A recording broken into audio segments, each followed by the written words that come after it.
Where are you? Didn't you have the day off work today? You weren't here when I got back home from school, and it's already getting pretty late. I'm starting to get worried. Oh gosh, Michelle! Are you back home from school already? Where did the time go? I'm glad you made it back home safely, sweetheart. Did you have a sudden shift change at work or something? Did your boss call you in? I made a light dinner for us, so you don't have to worry about that. It's here waiting for you when you get back home. What time do you think you'll be back in, by the way? You're such a good girl, Michelle. My gosh, you really grew up to be such a fine young woman. I'm sure you'll be able to take care of yourself just fine, even if I'm not here with you. Mom? That's a weird thing to say. What are you talking about? I'm so sorry, baby. I don't mean to spring this on you all of a sudden, but from now on, Mommy's going off to live with her soulmate. With your what? And what exactly do you mean by from now on? You're a big girl now, sweetie. You can take care of yourself just fine. If you really think about it, there's no real need for us to keep living together. I mean, I did ask him several times if you could come with us, but he said that he just doesn't do kids. So, unfortunately, I can't bring you with me. So, Michelle, sweetie, would you be okay with just living on your own from now on? What? Mom, you can't be serious. That's my sweetie. You're such a responsible girl. You can definitely handle it. You're already a senior in high school. Not to mention you know how to cook, you're good at doing chores, and you can take care of a house just fine on your own. Besides, you weren't even planning to go to college after you graduate anyway. Weren't you planning on joining the workforce anyway? Once you started working, you were gonna have to start living on your own sooner or later. Just think of it as me giving you a push to leave the nest a little bit early. You'll be just fine. There is nothing fine about any of this. And it's not like I don't want to go to college. The only reason I said that I'm going to go to work after I graduate high school is because you said we don't have any money, Mom. How am I supposed to go to college if we can't even afford it? Even though I'm still just in high school, you're leaving me behind to go live with your boyfriend? Do you even understand how ridiculous and irresponsible that sounds? Oh, don't be like that, sweetie.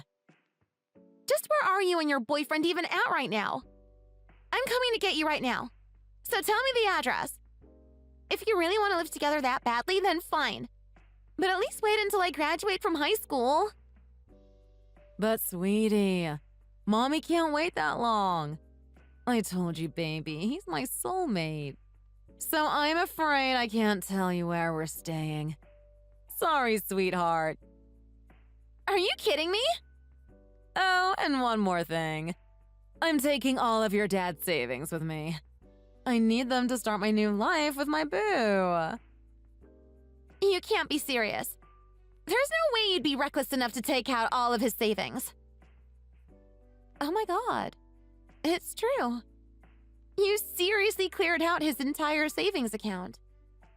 I just checked the joint account app and everything's gone. You didn't leave a single penny. Don't worry, sweetie. I'll be sure to spend every last dime with care. I'll think of you every time I make a purchase.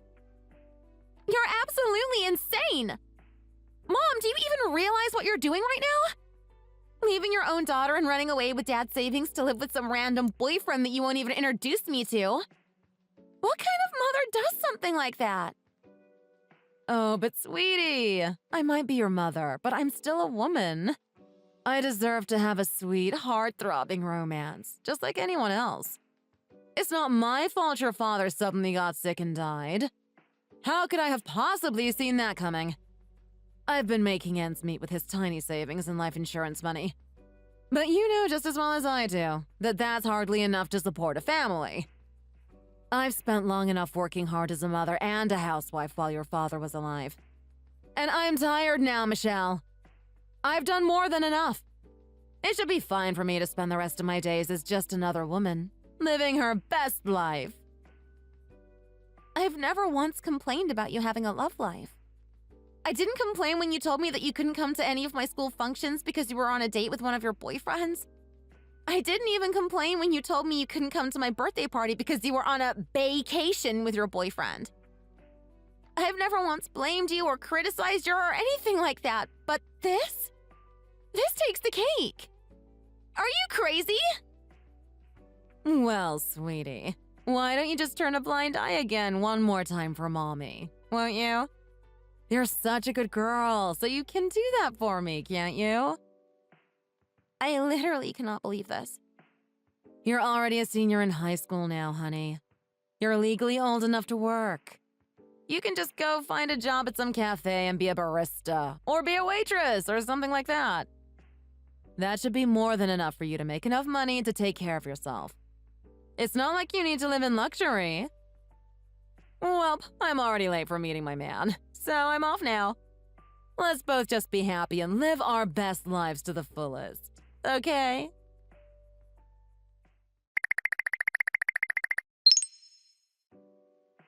Hey, Michelle, sweetie. I want to talk to you really quickly about your wedding. I can't believe it's already around the corner. I just want you to know that you can choose whatever dress style you like.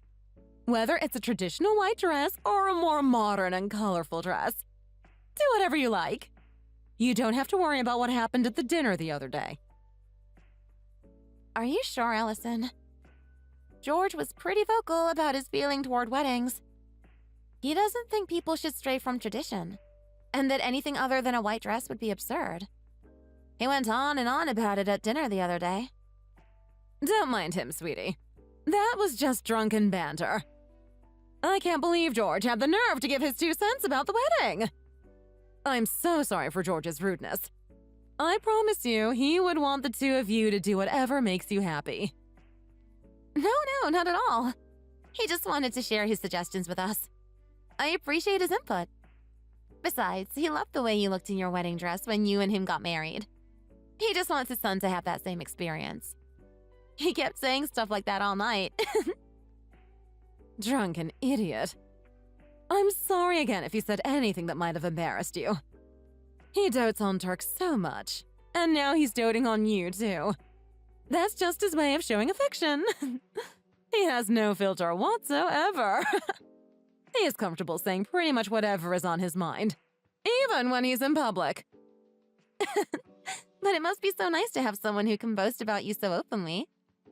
I can definitely tell that he loves you deeply. Besides, Turk is always bragging about how close and in love you two are, even if it can get a bit embarrassing for him from time to time. OMG, he really says that about us. That's so cute! Your family is really great. Everyone gets along so well. I feel so happy just watching you all interact with each other. I'm glad to hear that you feel that way.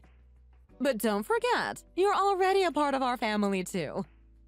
It feels lonely when you say you're just watching us like strangers. You are absolutely one of us now too. You're so sweet, Allison. Thank you for saying that. Sorry for getting off topic there, by the way. But my point is, just have your wedding however you and Turk want to.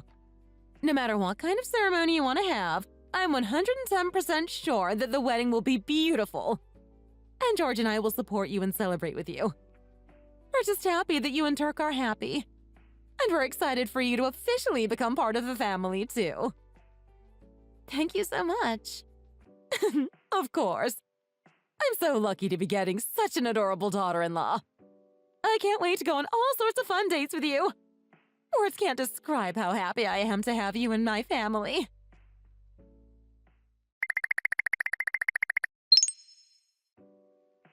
Congratulations on your upcoming marriage, Michelle. And you even married into a wealthy family. Atta girl. I'd expect nothing less from my beautiful daughter. Looks like you caught yourself a good man. Mom? How do you even have my number? Oh my. What's with that boring reaction? Are you not happy to hear from me or something? It's been such a long time since we last spoke, so you should be more excited. Don't try to long time no see me. That doesn't even apply to us. I haven't heard from you once over 10 years. Why are you contacting me all of a sudden? What do you want? And furthermore, how do you even know about my marriage? Oh, wow. Has it already been 10 years? Goodness, how the time flies. Right in the blink of an eye. It feels like just last year that I eloped and left you behind. But it seems like you have grown into quite a fine woman. I always knew you'd turn out just fine. You can't be seriously saying that to me. You're truly the worst. More importantly, how did you manage to catch such a great guy? I might need to take some notes from you. I heard from an acquaintance that you were getting married, but I never imagined that your partner would be from such a wealthy family. That's literally every woman's dream. You're so lucky. Boy, am I jealous. You're a way better gold digger than I ever was. Please don't phrase it like that. It sends the wrong message. Not to mention, it's disrespectful to him and his family. But it's true though, isn't it? I looked into them and it seems like his family is really on another level. They own tons of land and have a long history in both business and residential real estate investment.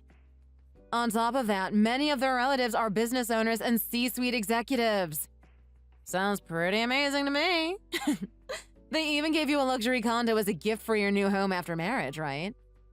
And not just any old luxury condo, but a whole luxury tower in a prime location. It's crazy how loaded they are. You're kidding, right? Why would you look into them like that? What gives you the right? I'm just so envious of everything you have. I never thought you would grow up to have such a blessed married life. Mommy just can't help feeling jealous.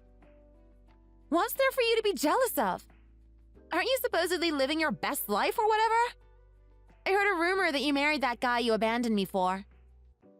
Oh gosh, you know about that? Well, that makes things even simpler, so I'll go ahead and cut to the chase. The truth is, he and I actually broke up. I divorced him. Wait, really? Are you okay? He said he didn't like the idea of having a kid around, so I left you to be with him. And yet, after all that, he made all kinds of excuses and wouldn't marry me. So I dragged him down to the courthouse and made him get married by force. But then he kept cheating on me and telling me to just divorce him if I didn't like it. He sounds horrible. Like literally bottom of the barrel trash. Did you really like him, Mom? What did you even see in that guy? He was super hot, and his face was just my type. So I've been gritting my teeth and putting up with him all this time. But last year, he got into a pretty bad traffic accident and now he's stuck in a wheelchair. Totally paralyzed from the waist down. I couldn't stand taking care of him because it was too much work. So I divorced him and came here instead. Oh my god. You might be even worse than he is. What are you saying, Michelle? It's not like I'm a bad person. I just happen to be the most unlucky woman in the whole world. I mean, my first husband died early from a random incurable illness. Then the next man I fell in love with cheated on me nonstop, then got into a horrible accident and became wheelchair-bound. I think maybe you're the source of everyone else's bad luck. I just want to be happy, but happiness keeps running away from me. Then please go ahead and find your happiness on your own.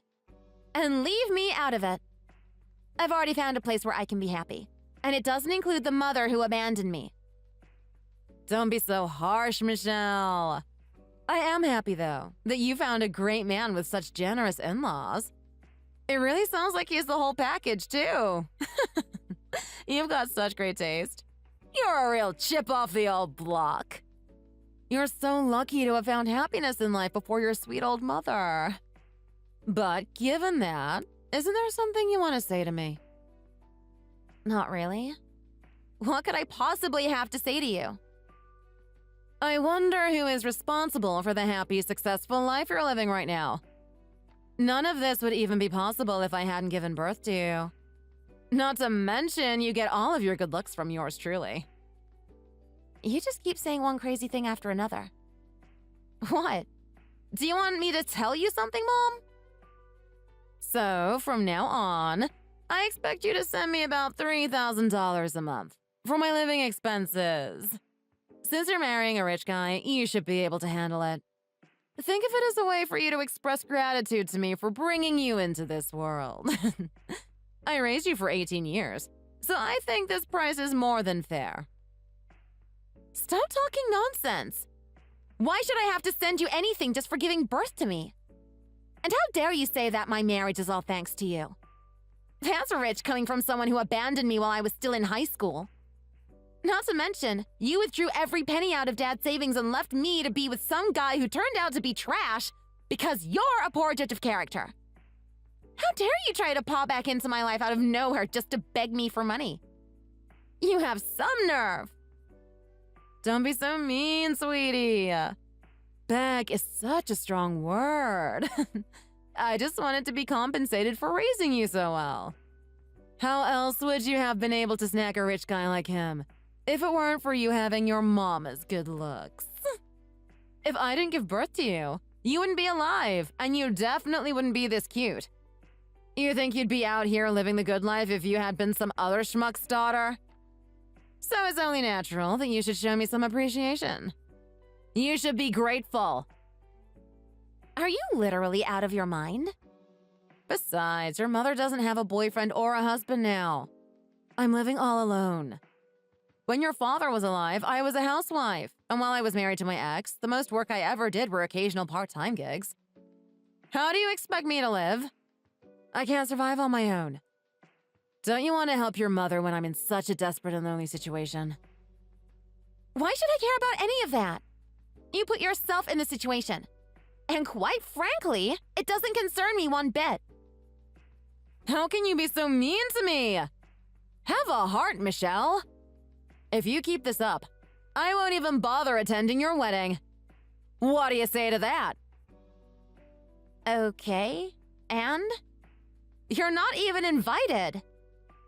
Your father is gone, and you're not on speaking terms with your mother, so neither of your parents will be at your wedding. Getting married without either of your parents is just so sad, don't you think? What will people say? That's why I contacted you. This is all for your sake. Because I love you and want to rekindle our relationship. And make sure your wedding is a huge success. I never intended on inviting you in the first place, so it doesn't really make a difference to me one way or the other. You don't know how any of this works, do you? It might be okay for you, but your poor groom and his family will feel so ashamed and embarrassed. Rich people tend to be pretty picky about those sorts of things. Everyone in his circle is going to feel sorry for him and think he married you out of pity. Is that what you want? Well, no. That's what I thought. For just a measly $5,000, I'm more than happy to be a part of your wedding, so you can avoid all of that. Are you kidding me? What kind of mother charges her own daughter just to attend her wedding? You're completely off your rocker.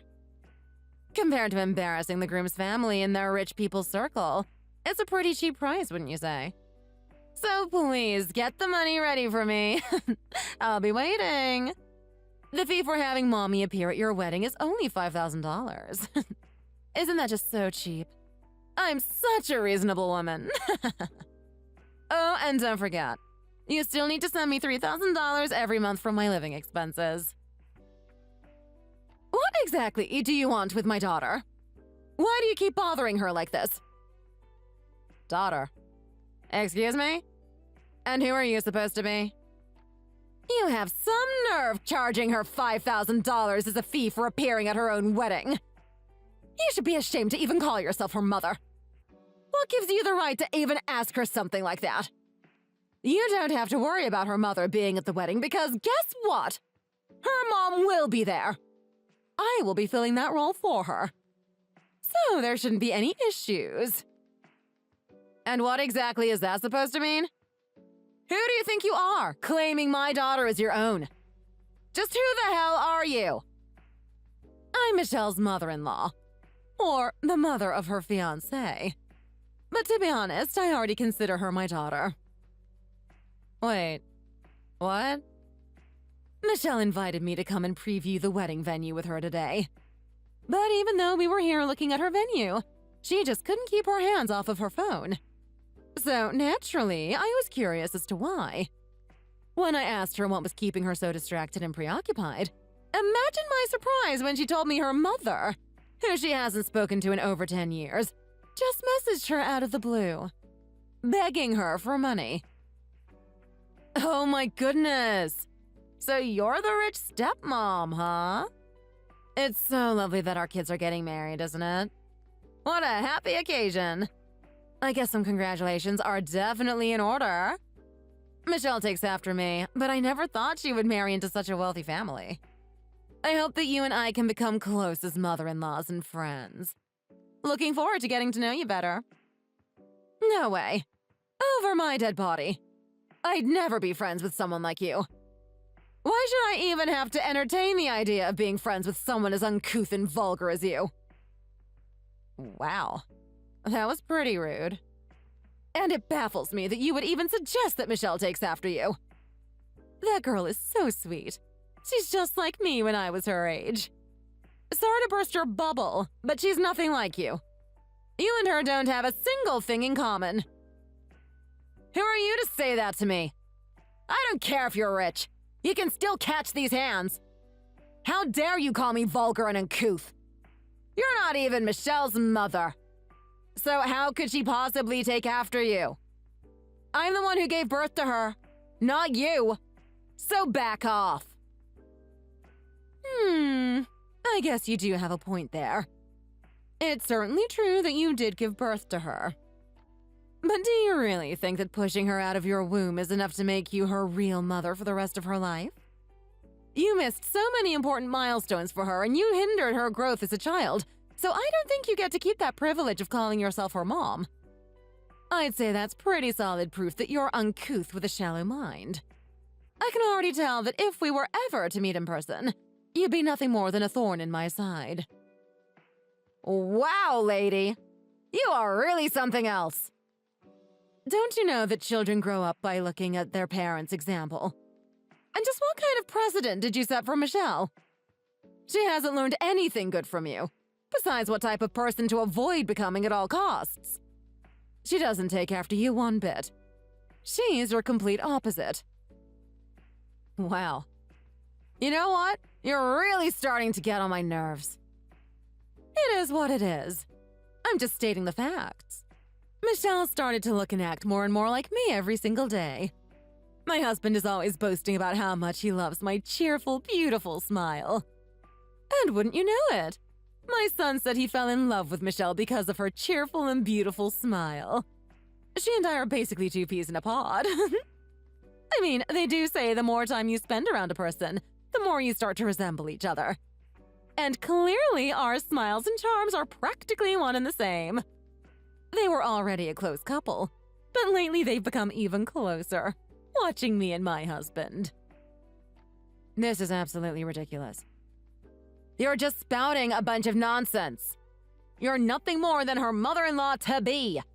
So it's really annoying for you to be out here trying to claim my daughter. And stop trying to sell my own daughter to me. I know what her good points are. I raised her for 18 whole years. I know she's a cute and charming girl. I don't need you to tell me that. Well, why don't you look at things from my perspective? It's even more annoying that her former mother is trying to show her off.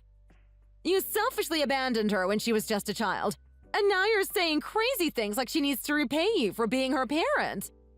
That's not something a real adult would do. I never abandoned her. I just motivated her to leave the nest slightly earlier than she was already going to. A high school senior may seem like an adult, but they are still very much a child. So the fact that you just up and left her while she was still so young and impressionable is completely unthinkable. It's even worse that you call that forcing her to leave the nest early. Who forces their child to go faster than they need to? On purpose! Oh, and that reminds me. What was that you asked her for again? $5,000 to be in her wedding, and another $3,000 monthly to pay for your living expenses. I bet you were so excited for that big come-up, weren't you? Well, sorry to break it to you, But you're not even invited to the wedding.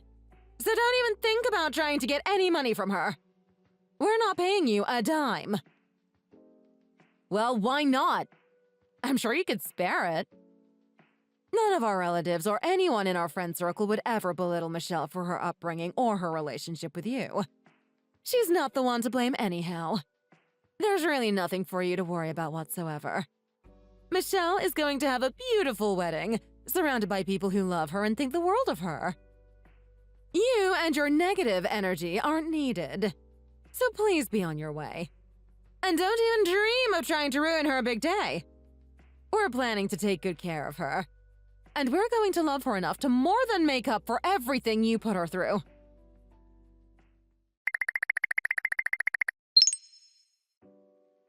Thank you for yesterday. And I'm sorry again about my mother. You don't have to apologize, sweetheart. More importantly, did you make it home safely yesterday? You didn't get ambushed at home by your mom or anything, did you? No worries. I'm fine for the time being. What a relief. That's so good to hear. We really do think of you as our precious daughter. So if anything ever happens, please let us know right away. I can't thank you enough. I feel so lucky and blessed to be marrying into such an amazing family, and to have you as my mother-in-law. I'm also happy to have a daughter-in-law as lovely as you. Turk has such great taste. Next time, let's be sure to take a more leisurely tour of the wedding venue. We only want the best for you after all.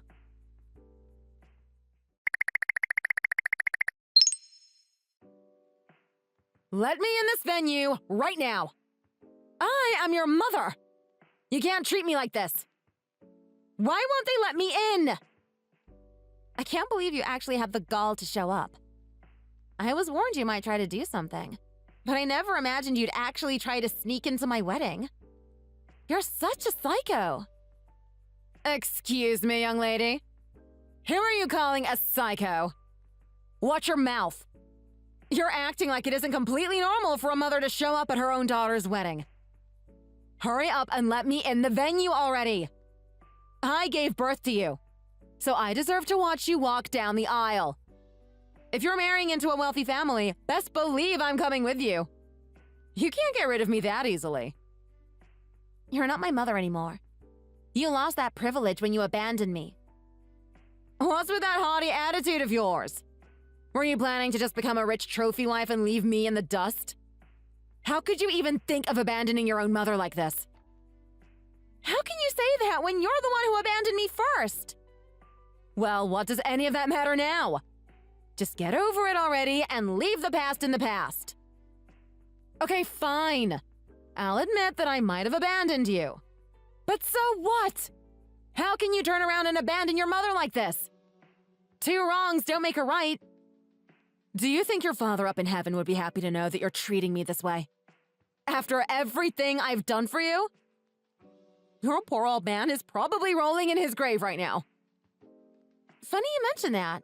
He was the first one to ever tell me not to have any qualms about cutting you out of my life. That's what he said, word for word. What? He would never have said anything like that. After you ran away and eloped, I searched every nook and cranny for our house for any money we might have had left over. If you remember, you wiped out Dad's savings account before you left. I was desperately looking for money to hold myself over and buy some food for the next few days.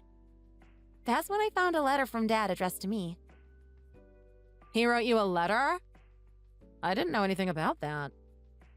He wrote it while he was hospitalized, and when he was allowed to come home for a short visit before returning back for his next operation, he hid it so that you would never find it. It said, "When you feel like you're at your limit and can't take it anymore, don't hesitate to cut ties with your mother. My final wish is for my baby girl to live happily and freely. I don't want you to let anyone walk all over you." He said that.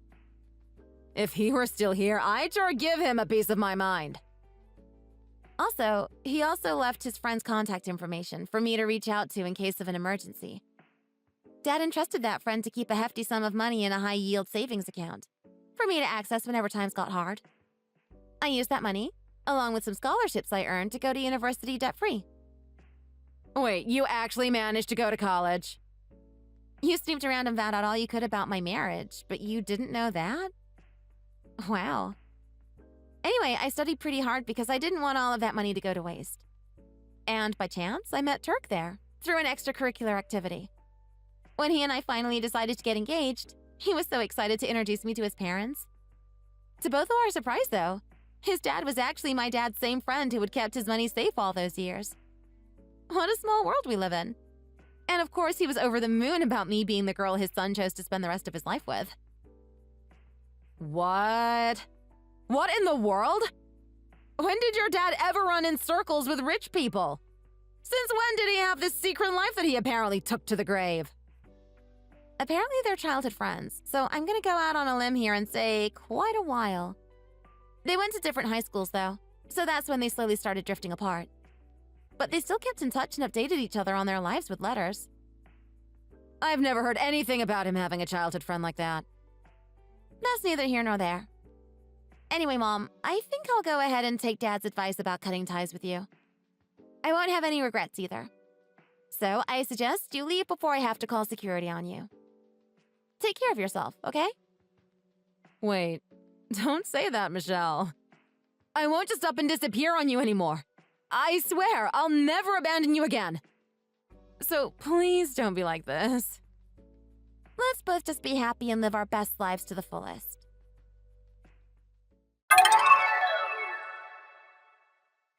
After that, my mom tried her hardest to crash my wedding. Naturally, though, she got caught by the security guards Allison had hired just in case. They tied her to a chair in a separate room for the whole duration of the wedding. Immediately after the wedding, our relatives took her away somewhere, and I haven't heard from her since.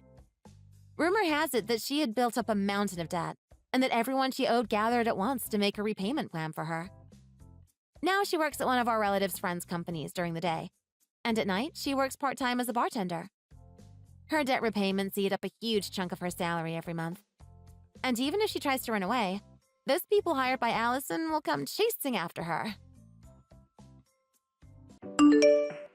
Hey! Long time no talk. How have you been? Hey! Oh my god, hi! It really has been a long time. How long has it been? I feel like I haven't heard from you since college. How in the heck are you? Are you doing well? Good, great, fantastic. I have some wonderful news to share. I had a feeling you might be interested in hearing about it. You might want to be sitting down for this, Kate. I'm getting married! What? Seriously? Congratulations! Oh my god! Thanks! That's so amazing. You must be over the moon about it. What little girl doesn't dream about her wedding? I'm so happy you reached out to let me know.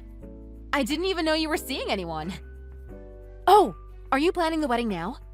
You must have your hands full with decorations and invites. Wait, is that why you reached out? To invite me to the wedding?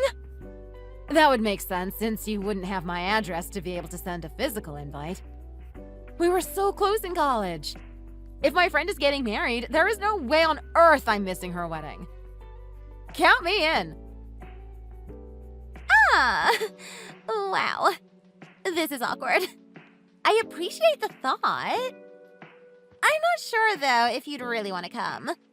The groom is kind of an ex-boyfriend of yours, so I'm not sure it's such a great idea to invite you. I can only imagine how difficult and awkward it might be for you to see us together. When the pastor asks everyone to speak now or forever hold your peace, I'd rather not have anyone speak up. So I didn't originally have any intention on inviting you to the wedding, but... Huh? The groom is my ex. Who are you marrying, May? I thought you'd never ask. Actually, I am marrying your ex, Justin! What? Justin? You definitely haven't forgotten him, have you? The two of you dated all 4 years of college. It would be a little hard to forget. I don't think anyone could forget Justin. He was captain of the baseball team, their star player. Everyone on campus knew his name. He's the kind of guy that every girl wants and every guy wants to be. And now, after being a free agent after college, it looks like he's going to the major leagues. What? Seriously? He got signed. I'm gonna be the wife of a Major League Baseball star! You missed out big time, didn't you? I'd understand if you were a little jealous I get to be the one to marry him. Especially since, if things had gone just a little bit differently, you might be the one marrying him soon. I'm not really jealous so much as I am surprised. If I know anything about Justin, I know that making it big time will mean more to him than anything else. Or at least, I would have said that until you said y'all were getting married. I didn't even know you two were dating. I didn't even know you two even liked each other. When did this all start? We first got together right after you broke up after graduation. He texted me saying he wanted to go out officially. He said he preferred going out with a girl who likes baseball for once instead of soccer. Justin also said he loves my cooking way more than the awful food you made him. So he said he thinks I'm more wife material than you. Wait, you said you started dating right after we broke up? By chance, did there happen to be any overlap between when we were dating and the time you two started seeing each other? I guess there probably was about 6 months overlap. You said 6 months? Try not to be too upset with him, okay? When I told him how I felt, I was the one who said I didn't mind being a rebound girl. Wow. I feel like everything makes sense now. That explains why out of nowhere one day he started saying things like, I need to take better care of him. I remember him telling me he's exhausted after practice, so his meals should be waiting for him when he gets home. He started getting on my very last nerve with his sudden chauvinist nonsense. That's one of the reasons I used our graduation as a reason to break up with him. I guess he just wasn't satisfied with you and kept comparing his time with you to his time with me? I am so sorry things turned out this way. From the outside looking in, it probably looks like I stole your man, right? This might be a character fault, but I'm the type of girl where, if there's something I want, I will stop at nothing to get it. I guess I should be more aware of the people that get brushed aside when I get something I want. I hope someday you'll find it in your heart to forgive me. I mean, I'm not really mad about it. It's all in the past now anyway. It's water under the bridge. But I do find it pretty awesome that after you called yourself a rebound, you guys hit it off well enough to go on and get married after all these years. All my hard work supporting him over the years really paid off. All this time of taking care of him, cooking for him. Now he's gonna be a major league player. I am so sorry. For him to be getting married while you're likely still hung up on him. Huh? I'm not still hung up on him. You can say that all you like. I already know the truth. I know you prefer soccer over baseball, but I hear recently you've been obsessed with baseball. Apparently, you've been uploading all about going to baseball games on social media. You're just trying to make it seem like you've changed so you can get back with him after hearing he's going pro.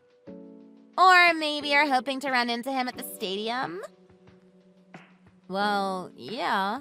I am attending baseball games, but he's not the reason why. Okay.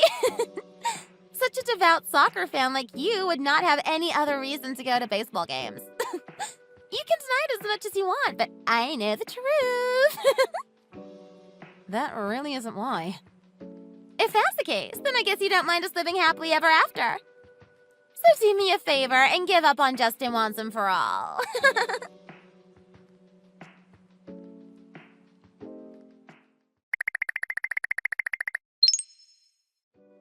Hey, Kate.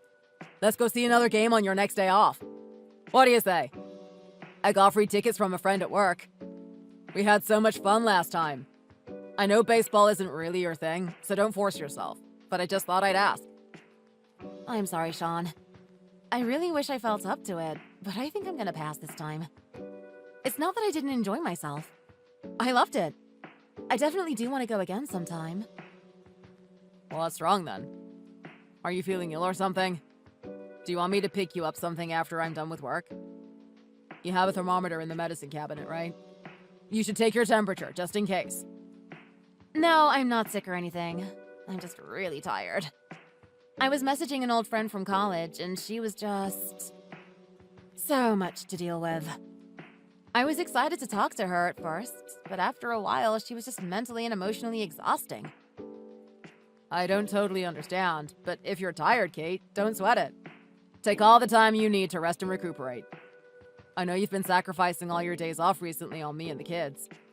I know you haven't really had much time to decompress. Okay, this weekend I'll take the kids and see the game, just the three of us. You can stay home by yourself and just relax. Get some well-deserved me time. Sometimes we all just need time to just be ourselves and not have a care in the world. Are you sure? You'll be all right there with the kids all by yourself? They can kind of be a handful sometimes. Of course I can handle it. I'm their parent too, you know. I am fully capable of taking our kids places by myself. Get some good rest, Kate. You've earned it. Thank you so much, Sean. I'm so lucky to have a husband who's so kind and understanding. I love you so much. In that case, I'll take you up on your offer. I'll stay home this weekend and get some R&R, okay? Let me know how the game is.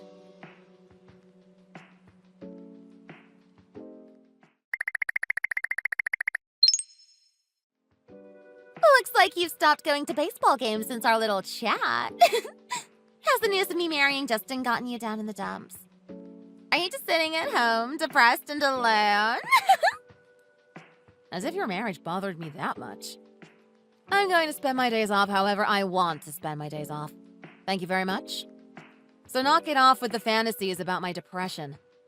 That's kind of a sick thing to joke about, May. What? You're a bold-faced liar, just like you were in college. You and I both know you're still not over him. You must have been crying yourself to sleep the past week. I'm really over him, May. I'll say it as many times as I need to. Oh, this feels good. I have everything and you have nothing. I guess this is what you'd call a blowout game. I never could have even imagined it'd feel this good to beat you. To do what now? To tell you the truth, you've always annoyed me to no end. You know that? I was even on our college baseball team as a bat girl. I spent every morning and night carrying equipment for the team. I spent all of my free time in college on them. It wasn't fair that you got to go out with the captain I liked so much. Wait, you liked Justin back then? Of course I did. I was head over heels for him. I was a fan of his in high school. I even chose to go to that college because I knew he was going to be there. Are you serious? That's why I even became the team's bat girl in the first place, so I could get close to him. But when I actually got the job, they warned me they might fire me if I started dating any of the players. And then to make matters so much worse, he started dating you of all people. I have hated you since the very moment we met. How could I not? You tried stealing everything from me. Wow. I had no clue whatsoever. Of course you didn't. You want to know what else you didn't know? The only reason we ever got close in college was so that I could take Justin away from you someday. I always knew I'd be able to get him back from you one day. I had no idea you liked him. If you liked him, you should have said something sooner. I even talked to you about the idea of dating him before we were even official. Why didn't you say anything? Shut up! Oh my god! If we were really friends, you should have known without me even saying anything. You should have been able to tell. You didn't care for even a second how I felt. You just started dating him without thinking about anyone but yourself. What? Now all I can remember about college is how horrible it was because of you. Whenever you two would come to school, walking through campus holding hands, I felt so much rage it felt like my blood was boiling. But I sucked it up and kept moving on. And now he's with me! He chose to marry me over you. My god, this feels so good. I can't even describe it. May. That's karma for you! For every ounce of pain and annoyance you caused me, you will now have to endure 5, 10 times over! Ha! I'm sure there's plenty of fish in the sea, but none are going to be the catch that Justin is. I can't wait to see the look on your face when we're walking down the aisle.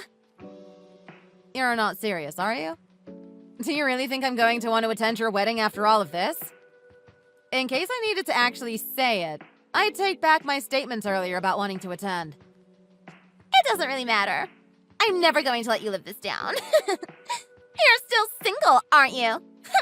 That means you'll really hate seeing how happy we will be together. It must eat you up inside to see the ex you still have feelings for marrying your friend. Ha! From this day forward, you'll always be nothing but a single loser. I already have a husband and kids. Huh? Listen, I get why you'd be so angry with me, and I understand why you think you're in a position to brag about your situation. But it doesn't really affect me the way I think you're hoping it would. I am already happily married. I couldn't ask for anything more out of life as is. If you and Justin are happy together, then I couldn't be more happy for you both. I wish you nothing but the best. Really. Hold on. Are you honestly telling me you're seeing someone? You're married and have kids already? When did this happen? When did you even get married? I haven't heard anything about that. I guess it's been about 3 years already. I guess you could call it a kind of shotgun wedding. We ended up pregnant with our first kid and decided we were happy together. So why not just get married before the kid arrives? Neither of us have looked back ever since. It's probably not ideally how we would have liked to start our marriage, but now I wouldn't change it for anything. That long ago? Sorry, I guess I must have forgotten to let you know when it happened. We just haven't exactly stayed in touch since we graduated college. And I only invited immediate family to the wedding because it was a really small, intimate affair. I was already pregnant, so we didn't want any unnecessary rumors or side comments during our special day. And after that, well, I guess I just never got around to updating social media or anything. So I guess you might have not heard. I don't believe it. I totally thought you were still single. You do still have feelings for Justin, though, don't you? So why'd you go and marry some other man? I have told you so many times now, I do not still have feelings for Justin. Period. Can't we just put this behind us and be happy that things worked out for everyone in the end? I'm happy, you're happy, everything worked out. No, everything did not work out. I want to show you how happy I've made Justin. I want to see the anguish on your face as you realize I've beaten you. So what about all those baseball games I've seen pictures of you at? If they weren't you trying to get back with Justin, what were they? My husbands and sons love going to baseball games. I'm just going to them as a good wife and mother. I don't have any more interest in baseball than I did in college. Also, who did you think was taking those pictures of me at the game? Did you think I was asking random strangers to take pictures of me cheering and having a great time? Besides, there are no other soccer fans in my house. None of my friends here like it either. I wish I could go to a game. I miss it. So, what? I've just been fighting a war against an imaginary enemy then? I guess you could say that, yeah. Besides, why would I still be hung up over that cheater? I was jumping for joy the day I broke up with that guy. What? I really do think it's amazing he made it to the major leagues. On that day, though, I had had more than enough of all his lying and cheating. On the contrary, I really respect you for being about to help him overcome that, May. Wait, when you say he's a cheater, you just mean when we were seeing each other while you two were dating, right? Oh, God, no. The main reason we broke up was because he was a no-good, lousy cheater. I can't even count the number of times he cheated on me while we were in college. I couldn't take it anymore. That's why we broke up. He apparently had a thing for older women. He was always going to strip clubs even in college. I just used graduation as an excuse so there wasn't any hard feelings between us, you know? But you must have already known this, right, May? I mean, you've been together for years. That's crazy. Justin would never do a thing like that to me. He has loved me and only me since we've been together. If he's changed, then trust me, I could not be happier for you. Just in case, though, I don't think it would hurt to look a little deeper into his behavior before the big day. He might be good at baseball, but his athleticism has nothing on his ability to hide his infidelity. What? I didn't want to say this, but I really cannot imagine that man changing his ways. I just can't. I swear I'm not trying to rain on your parade, May. I just think it would be better for you to know if he's cheating on you now than to find out piece by piece later down the road.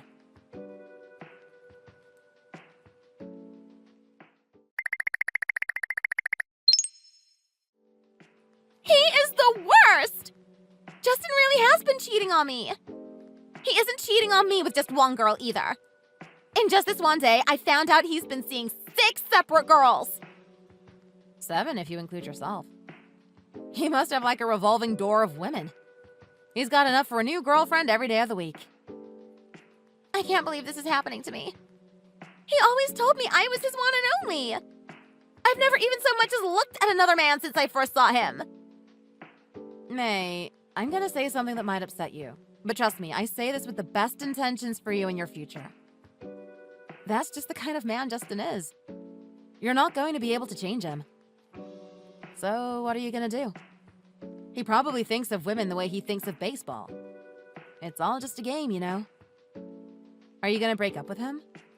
Or are you gonna stay with him as the trophy wife of a professional baseball player because you don't want to let go of a catch like him? Who cares if he's a pro? I do not care at all about any of that anymore. He got a call from the team that they're rescinding their offer to sign him. What? Really? That came out of nowhere. How can they rescind it after all this talk of him finally making it? What happened? They said they were uneasy about signing him over concern over sexual misconduct. That idiot cheated on me with one of the league officials' wife. How dumb can you be? Oh, jeez. Not only that, but he appears to have made a pass at one of the higher-ups' wife. Like a commissioner or whatever they're called. That's why they rescinded their offer. They don't want someone who's already causing trouble even before they officially join the team. I have done so much up until now to support him and get him to this point. How could he do this to me? I can empathize with you on most of all this, but at the end of the day, Justin only cares about himself. The next coming days may be very difficult for you, but you're hardly in a position to play the victim when you are one of the girls Justin cheated on me with. Shut up! Nobody wants to hear from Little Miss Perfect with her perfect life acting all high and mighty. Do you think just because you have a husband and some kids that makes you better than me? I will never forgive you for the way you're acting. If this is how you're going to act, maybe I should take a little trip and take your new man away from you too. Excuse me? What did you just say? Otherwise, I look like the one who's the loser between us. I really thought Justin was so happy with me. I can't forgive either of you. What do you mean, either of us? Don't rope me into your marital problems. Shut it! It doesn't matter now. I'm coming for your husband and kids next. Just you watch. I'll be a better mother to those kids than you ever could be. They probably can't stand you as much as me. You can't cook. You don't pay attention to your man. I bet you make a terrible wife. I bet your family's gonna love their new mama. Ha! What? Oh, you can't be serious. After all, I'm not like you, Kate. I can actually cook. The fastest way to Justin's heart was through his stomach. Out of all our friends, everyone knew you were the worst cook any of us had ever met. Everyone remembers the time you sent Justin to the emergency room with your homemade meal. Oh, yeah. I remember that. Yeah, back then I was pretty terrible at cooking. I never used to cook growing up, and being at college was the first time I ever actually had to cook for myself. So I made a lot of mistakes. But that was years ago.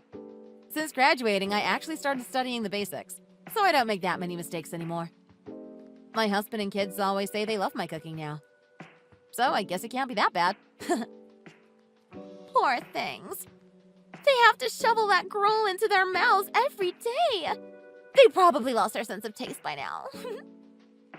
Excuse you? Don't worry, though. I'll be taking them off your hands soon enough. I'll give them a generous helping of my good cooking and fix our senses. There is no man I can't win over with my cooking skills. They're gonna throw you out of the house with nothing but the clothes on your back. Would you give it a rest already? My wife's cooking is the best food in the entire world. Sorry, what? What do you mean, my wife? Hi, nice to meet you. I'm Kate's husband, Sean. Thanks for worrying about my wife's culinary capabilities.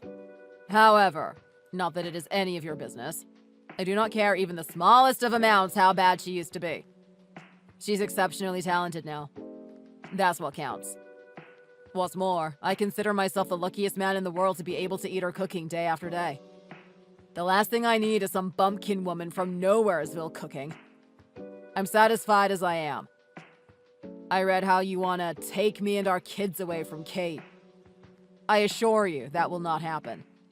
I could not possibly be any less interested in you, and I could not be any more interested in my wife. Why would her husband be texting on her phone? I'm sitting next to her. She has her phone in one hand, sighing every other second about how shallow and selfish her former friend has become. Any caring husband would find cause for concern over behavior like that. So I glanced over and read her texts. I couldn't believe the way you talk to her. She's such a nice, caring wife and mother. I didn't think she had any enemies in life until I met you. To think someone she used to think of as a friend would be so diabolically evil to her. Who are you calling evil? You're only getting a slight peek into years of torture. Whatever you think about her now, she is not actually like that. She might be halfway decent at cooking now, but back in college, she really was awful. It wasn't just her cooking either. She could barely clean her own room or do any household chores. She grew up a privileged brat, and she hasn't changed a bit. I feel so sorry for you. You must be so unhappy with her.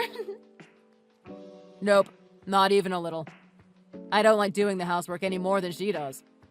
As long as we manage to keep up with it between the two of us, it doesn't really matter now, does it? All parents with young children struggle maintaining a clean house. That's nothing to be ashamed of. I can tell you, though, that she has been my rock throughout all of this. Being a new mother must be hard enough, but she makes it look so easy. Okay, then what about her face? She always wore so much makeup to cover up all that skin damage and acne. She's actually hideous under all that, right? You must secretly think she's ugly when she takes off her makeup. Ha! I never think she's ugly. It doesn't matter to me if she has makeup on or not. She's just as beautiful with it off. Really? Oh, but that's not all. I also think all her mannerisms and quirkiness are adorable. I love everything about my wife. I also love how she's never afraid to show her full range of emotion. You always know how she's feeling or where you stand with her. The thing I love most about her, though, would probably have to be her smile when she laughs, though. She's the kind of girl that can light up a room just by walking in. Everyone we know seems to adore her. So, why should I be any different? It's already been 3 years since we've been married, but I still get butterflies in my stomach whenever I see that smile. Huh? Feel free to stop it already with the spam. I didn't ask for your each and every thought. You don't just go up to random strangers and start gushing about your feelings for your wife. That's private information. Or at least save it for people who are interested. Thank you. Why do you think I want to hear all about what makes her so great, huh? Think before you speak. Okay, I'll make you a deal. How about I think before I speak if you agree to do the same? Do you think you can manage that? Do you think you can manage not talking down to my wife for 1 minute the way you have been the past week? Because let me tell you where I'm coming from. I can't just stand by while you bash my wife like you have been. What kind of a husband would I be if I just sat by and let you talk to her like that? That's why for each and everything you disparage my wife about, as a loving husband, I have an obligation to push back. I will protect my wife from pests trying to talk down to her. What did you just call me? What did I just call you? That's the nicest thing I've said about you today. You should have heard the rough drafts of that text I deleted out of kindness. I think you could stand to use a little kindness when you talk. Look, I get you do not get along with my wife. I don't fully understand what she's doing to you now to make you so invested in her, but you can make it all go away once and for all very easily. All you have to do is walk away. If you don't reach out to her, I promise you she never even thought to reach out to you to begin with. She's certainly not going to reach out to you after this. You live your life and find the happiness you think you deserve and leave us out of it. How does that sound? If I did that, then what was the point of all these years? I have to be happier than Kate. It's been my life's mission to make her life miserable the way she made mine miserable during college. I have to beat her. If that's your goal in life, then I'm sorry to say you will never attain that goal. You already lost the instant you made this about winning and losing. Life doesn't work that way. May, I can't imagine you will ever be happy in life. Excuse me? What makes you think I'm going to sit here and be told garbage like that from you? I will too be happy. I told you it's my life's mission to be happier than her. I'm not going to stop just because things didn't work out this time. I'll be on top soon enough. Nah, no way. Absolutely no way. You don't seem to have a single personality trait that would make someone else happy, let alone yourself. Here's a little piece of advice. If you want to find happiness in life, maybe take a look at yourself in the mirror. My granddad had a saying about people like you. Obsession makes you ugly. If that's true, you must be the ugliest person in the entire world. What did you say to me? Alright, that's enough fun for one day for me. I'm gonna go ahead and block you now. If you really want to live a happy life, go off and live it to your heart's content. Away from us. What is your problem? You show up out of nowhere and speak to me like an animal. Where do you get off? I might hate you more than I hate Kate. Oh, really? Then maybe I can win a few points toward getting on your good side. Let me give you some genuine advice by letting you in on a little secret, from a man's perspective. You should watch out for men who like women who take care of them. From the moment a man meets the one he truly loves, he will go out of his way to do anything for them. Remember that. What? Really? I hope you find someone who will take care of you and love you for you. Okay, bye-bye now.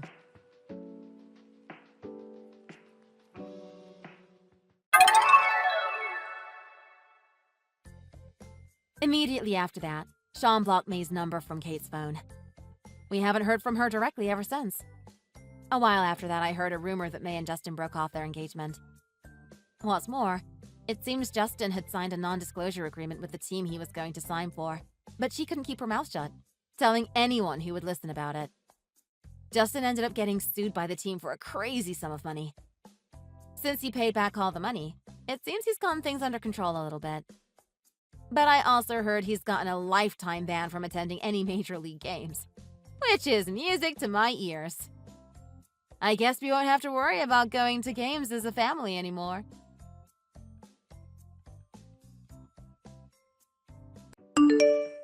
Hey, Heather. I heard that you and Jose are getting married. Is that really true? Yeah? And? What's it to you? He proposed to me the other day, and now we're engaged. Pretty sure I mentioned that to you before, didn't I? What do you mean the other day? That was half a year ago. Why is it that you've been engaged for this long, yet you've never brought him by to meet me and your father? We haven't even met his parents yet either. When you marry someone, you're marrying their whole family. At least set up a lunch so that we can at least meet each other. Have you even started making any preparations for your wedding? I'm concerned. I'm sorry if I'm nagging you, but I'm kind of worried. I want my little girl's day to be special. Well, if you already know you're annoying, then how about you just keep your mouth shut? Besides, Jose already came by the house to meet Dad. We had dinner with both of our families last week. We went to a pretty nice restaurant, too. Wait, you did? How come I didn't know about this? He came to our house? When did this happen? I've never seen him here. And neither you nor your dad mentioned that you would be going out to dinner with Jose and his parents. How come neither of you mentioned this to me? Oops, my bad. Guess it slipped my mind. But it's not like I want to introduce you to him anyway. So I guess it was kind of on purpose. I intentionally chose days when you were working to do everything. You would have just been in the way and made things unnecessarily complicated. But why? So you don't even need to worry about it. The wedding preparations are going just fine. They're going great without you, and you just ruin everything, so stay out of it. Wait a second here, Heather. Why would you do all of that important stuff while I'm working? I'm your mother, so shouldn't I be involved? Why don't you want me to meet Jose? Shouldn't I be allowed to meet my future son-in-law at the bare minimum? Why are you being like this? Isn't it obvious? You're not my real mom, so why would I want you involved in my wedding day? Is that what this is all about? I never told Jose and his family that my dad remarried when I was little. He doesn't need to know that I have a stepmom. It'll be such a pain for me to let you meet him. I'd have to explain everything, and I really don't want to at this point. Why would it even matter that you have a stepmom? It's pretty normal to have a blended family these days. For someone who's so young, that's a pretty old-school way of thinking, don't you think? Are you seriously saying that? Blended families might not be uncommon, but they definitely get attention and raise red flags. If his family knows, they'll definitely wonder whether my dad and I get along with my birth mother. Or like, why she walked out and left us in the first place. They're old money, Mariah. They think differently. I'm not marrying into just any old family. I hate being asked things like that the most. And I don't even want to put myself in a situation where I'd have to deal with it. You have a point there. Some people definitely do think like that. On the other hand, you might end up being overly concerned about nothing. But it's not like you're doing anything wrong, so I think you should just be more confident in yourself. I'm sure both Jose and his parents will understand too. You just have to explain it to them. Don't make it sound so easy. It's not that simple. And what if they think that we're a family with a complicated past and break off the engagement? What if they find out that I'm a daughter who was abandoned by her biological mother? They'll think that I grew up without knowing what the love between a parent and a child is supposed to look like. Then they'll abandon me too. Just change the narrative to make yourself look more appealing. It's not that hard to put a positive spin on it. You can just tell them that even if your birth mom isn't in the picture, that you still have a mother who raised and loved you for many years. You can honestly tell them that you grew up with more than enough love in your life up to now. If anything, if they really think like that, then breaking off the engagement might be the right choice. You've got to be kidding me. Stop joking around. Jose is the best fiancé in the world. Do you know how hard I worked to get him? He's a famous doctor with a degree from a prestigious university, and he's the second son of a very wealthy family. I can't let a guy like that slip away. I'd have to be out of my mind. I'm absolutely determined to marry him and upgrade my life. Then maybe you should explain our situation to him even more quickly. The more difficult something is to say, the more likely it will become a big problem if you keep putting it off. You can't keep something like this a secret forever. You should really tell Jose the truth as soon as possible. Oh, shut up! You're so annoying. I'll tell him when I'm ready, okay? I just need to wait for the right time. So quit nagging me about it already, will ya? You're not even my real mom. So who do you think you are to get involved and try to lecture me with your lame advice? You're just an old hag who's been living with us for 20 years. So don't get carried away. Stay in your place. What did you say to me? Anyway, don't do anything unnecessary. If you dare try to blab to Jose and his family, I swear, I'll hold a grudge against you for life.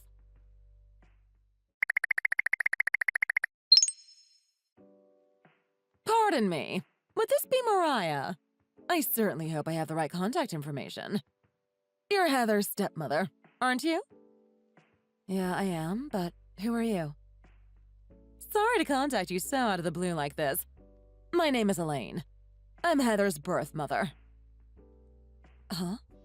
Wait, seriously? So that means you're Anderson's ex-wife? Yes, that's right. I am. Actually, I heard that Heather is getting married soon. I reached out to you to talk about that. You want to talk to me about it? Okay, that's fine, I guess. But I'm surprised you're not reaching out to Heather herself. Rather than talk, it might be more accurate to say that I have a favor to ask of you. I'm so sorry to ask this, but could you tell Heather not to contact me anymore? No matter how much I tell her not to, she just keeps contacting me. I couldn't help but wonder if it was because you felt like you'd be overstepping your boundaries by getting involved with her wedding as her stepmom. She's really getting on my nerves with her incessant messaging, though. Oh, wow. This is a lot to process. What in the world is going on? I'm not sure if I follow. I'm incredibly lost. So can you explain it to me like I'm a child? Yes, I get it. It's definitely a lot. I'd probably have a hard time following along if someone told me all of this out of the blue, too. Actually, a few months ago, Heather contacted me directly to tell me that she was getting married. Given our history, though, I'm surprised that she wanted to tell me at all. Wait, she went out of her way to reach out to you? After all this time? Yeah. I was honestly pretty surprised considering we hadn't spoken to each other once since the divorce. I was so happy that she felt the need to tell me.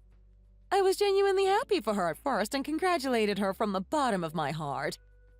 But now she won't stop blowing up my phone, asking me to meet her fiancé and his family, and eventually even asking me to attend her wedding. At that time, I figured that congratulating her would be enough. But this is getting overwhelming. What did you say? Of course, I declined her invitation, though. It'd be way too disrespectful to you. After all, you raised her for 20 years. Can you even imagine me showing up there when it should be you?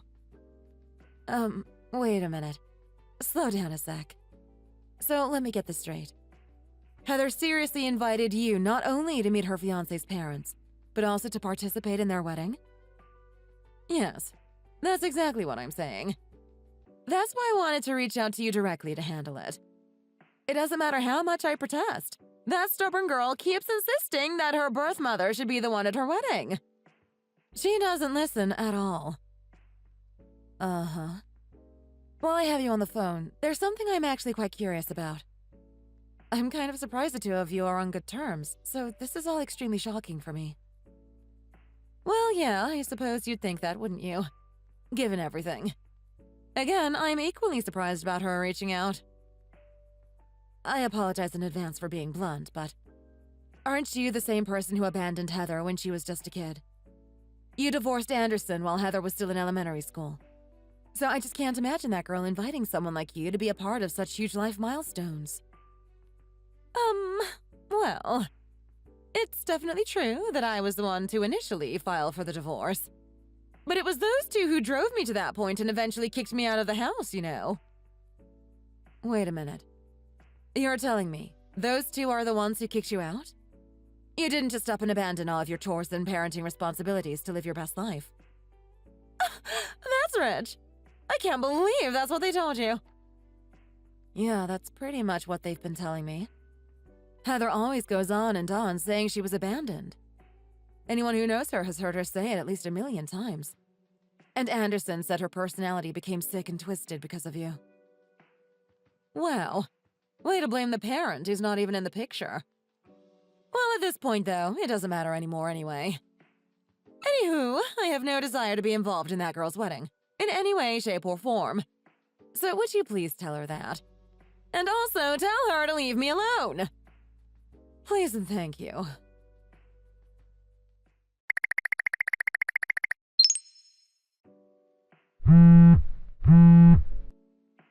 Heather, what's going on? As soon as I got to the venue, I was turned away by the reception staff. They said there was no seat reserved for me and asked me to leave. Is that so? So sorry, Mariah. But what did you expect? Well, since they're not letting you in anyway, you can just go home now. You fake mama wannabe. Please leave quickly and quietly so my fiancé and his family don't see you. Okay, thanks. Just who are you calling a fake mom? I wasn't fake when I was raising you for the past 20 years. I only want my real mom to be here. I don't know why you even bothered showing up. This way, I don't have to tell him about Dad's divorce after all. I can just cover it up and live happily ever after. You're nothing but a nuisance, so just hurry up and be on your merry little way. Okay? You're neither needed nor welcome here. So get lost. Wow, Heather. Just wow. I tried to warn you. I really did. Well, if you don't want to tell him, that's your choice. Now, when it blows up in your face, don't come crying to me. Oh, you silly goose. Why would I bother telling him something that could risk our whole marriage? I want this marriage to succeed no matter what. So I'll take this to the grave if I have to. Never mind your marriage. Your whole wedding is about to fail, just so you know. You can kick me out and keep me from coming to your wedding as much as you want to. But do you even know if your birth mother is planning to show up today? Of course, she's definitely coming. Why wouldn't she? She's my birth mom, after all. I sent her an invitation and everything. She already RSVP'd, so why wouldn't she show up? She told me she can't wait to see her baby girl walking down the aisle in a beautiful white dress. She did? That's kind of surprising. We may not have seen each other or talked in over 20 years, but what mother wouldn't want to see her daughter get married? Plus, Dad says he'll support me no matter what I decide to do. So whether you're here or not, this wedding is gonna go off without a hitch. I can't believe even Anderson would say such a thing. What do you two even think of me, Heather? Do you even consider me family? I've raised you for over 20 years now, Heather. Over 20 years! I think of you as my own daughter. How do you think it makes me feel not being able to see my own daughter's wedding? Do you really think I want to miss your big day? It should be totally fine. I don't see what the big deal is. Seriously though, Mariah, I've never even once thought of you as a mother in the whole time that you've raised me. Wait, you didn't? Are you serious? You're only married to my dad. Don't act like we're actually family or something. When Mom left after the divorce, we needed someone to take care of the house. That's why my dad settled and decided to marry you. You will never be my mother. I wouldn't consider you my mother even if my life depended on it. You can't be serious. I'm not saying I want to take the place of your birth mother or anything, but to think that we don't have a bond after 20 years? I thought of you as my daughter this whole time. I raised you and I loved you with all of my heart. So it really hurts to hear you say that. I gave you and Anderson my blood, sweat, and tears day in and day out. I sacrificed so much for this family because I love you both. So how can you sit here and say something so heartless like that to me? Oh, you're so annoying. Just leave and go home, you useless old hag. I'm waiting on my real mom to show up any moment now. You have no place here, so just get lost. Truth be told, I don't care if I ever see your ugly face again. All right then, I get it. I've heard enough, Heather. I'll just leave. Bye-bye, Mariah! You usable grandma. Why don't you stay home and watch TV on your old people couch? We're here celebrating my wedding with blood relatives only. Yeah, well, it's not going to be a happy and emotional affair for you at all. It's gonna be a huge disaster. But at least I tried to warn you. I honestly don't care anymore. Do whatever you want and good luck with your wedding. Hold on. What's that supposed to mean? You're just saying that because you're mad that I don't want you here. You'll see soon enough, Heather. Hope you're prepared. Well, I'm off now. But you know what? Going home right now would probably irritate me even more. So I think I'm just gonna go grab some lunch somewhere. There is that one cute cafe I've been wanting to check out.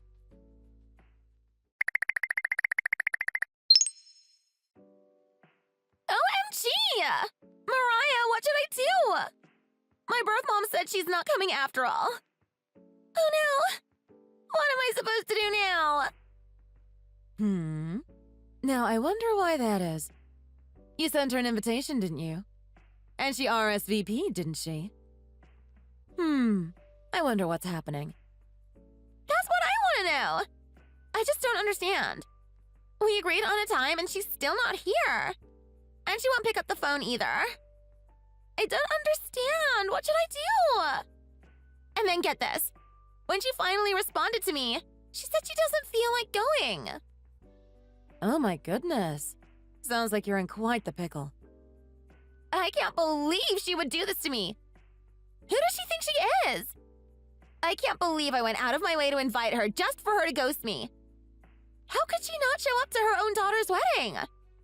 And the craziest part is, she doesn't seem the least bit sorry about it either. Literally, what the hell? How could she cancel at the last minute and now act like it's not a big deal? Did she ever even actually tell you that she was coming? I get the feeling you just assumed she was gonna be at your wedding even though she didn't actually RSVP. Of course I did! How could I not? She's my mom, after all. Unlike you, she's my birth mom. She held me in her stomach for 9 months. The least she could do is come to my wedding. What kind of mother would willingly miss her own daughter's wedding? What kind of person even does that? This person right here. That's who. So could you please just give it up already? I have absolutely no intention whatsoever of coming to your wedding ceremony today. You're not even invited, Mariah! Who cares? This isn't Mariah. Oh, and sorry to jump into your conversation like this. I just couldn't stand watching this anymore, so I borrowed Mariah's phone. Hold up. Mom? As in, my mom who gave birth to me? Yes, that's exactly who you're talking to right now. Mariah and I just met up at this adorable cafe, too. We're about to grab some tasty lunch. So I'd really appreciate it if you could stop ruining our lunch date. Please and thank you. No, wait. I don't understand. What's going on? Mom, why are you and Mariah having lunch together? Today is my wedding day. You should be here with me celebrating. But you bailed on my wedding to have lunch with some stranger? That's not the case, Heather, and you know it. I never canceled on you. I told you very clearly from the beginning that I was not going to your wedding. I have no interest in being there. You just ignored me and conveniently misinterpreted my messages. Oh my god. I'm getting dizzy. I can't keep up with all of this. This is too much for me to take right now. Why are the two of you having lunch together in the first place? You're my birth mom and my stepmom.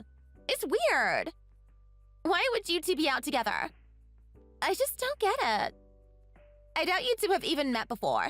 So when did you have the chance to get so close all of a sudden?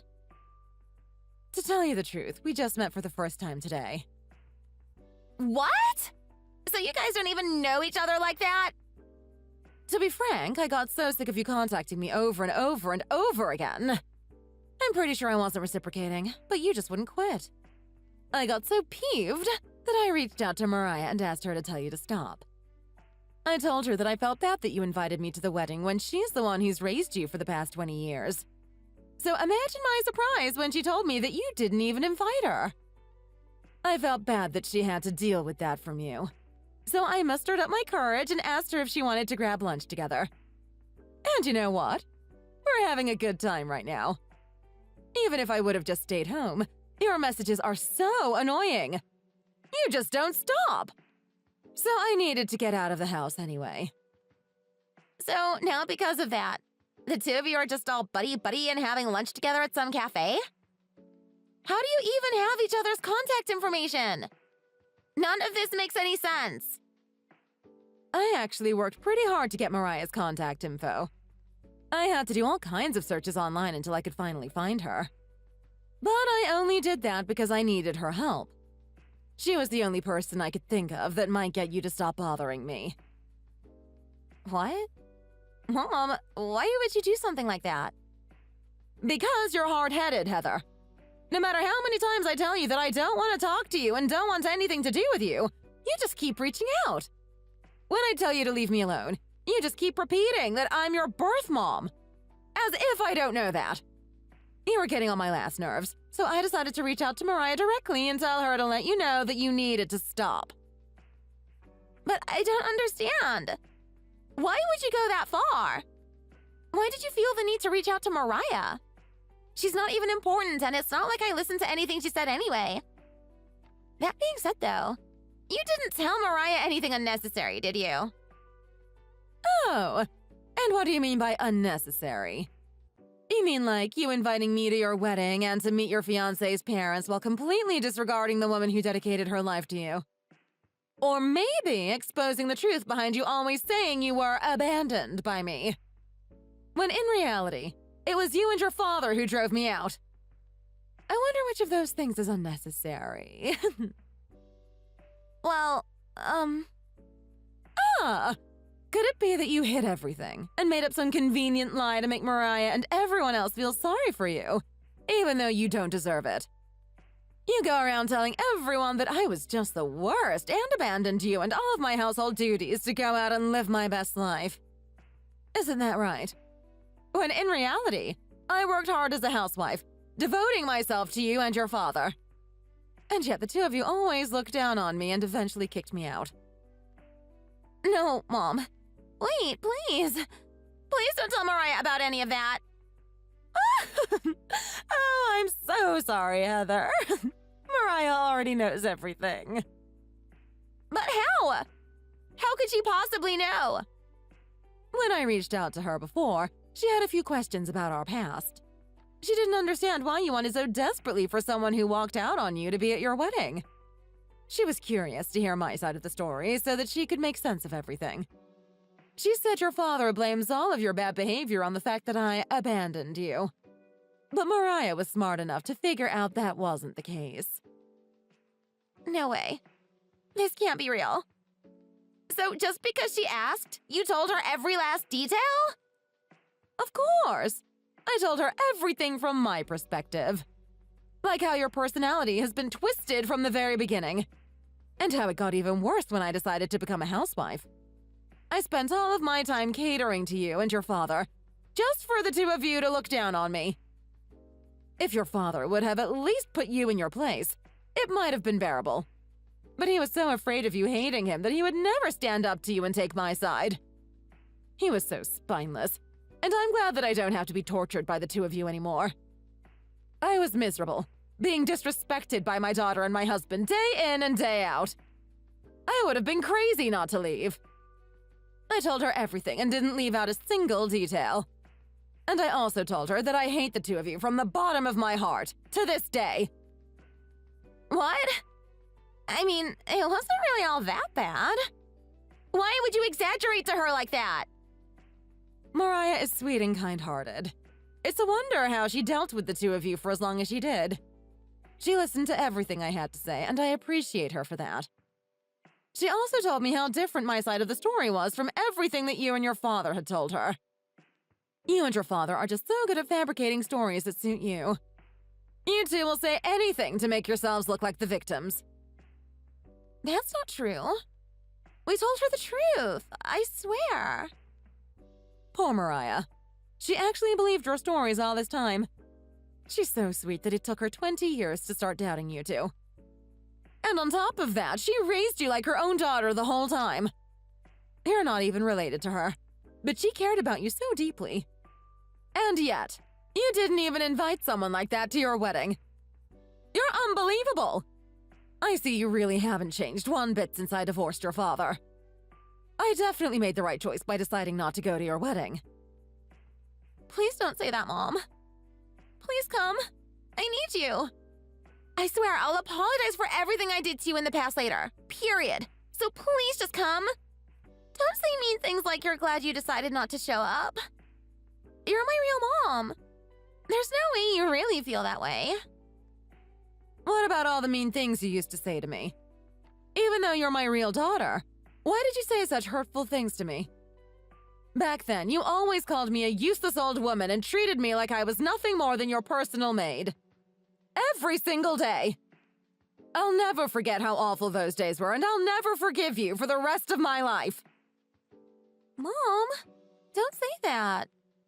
Whatever happened to turning the other cheek? Well then, have fun at your wedding. Mariah and I are going to get back to enjoying our mommy lunch date.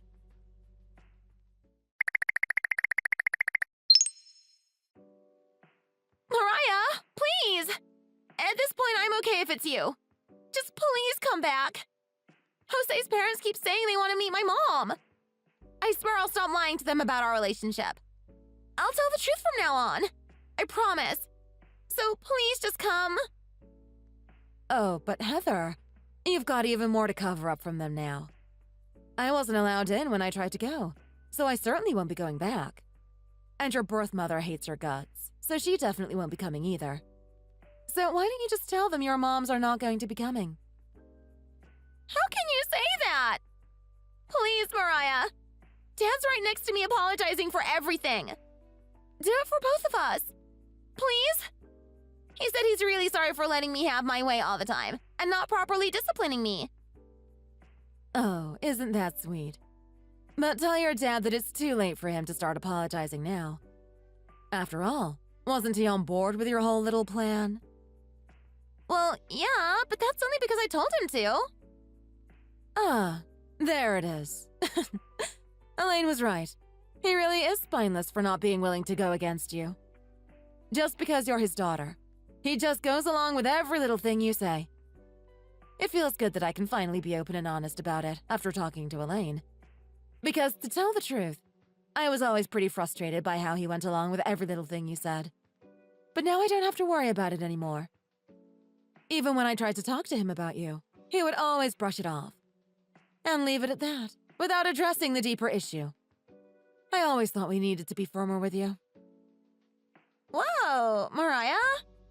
What's gotten into you all of a sudden?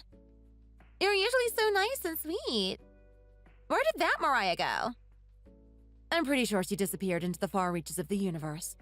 She's somewhere floating around with the stars. What? I don't follow. Read between the lines, Heather.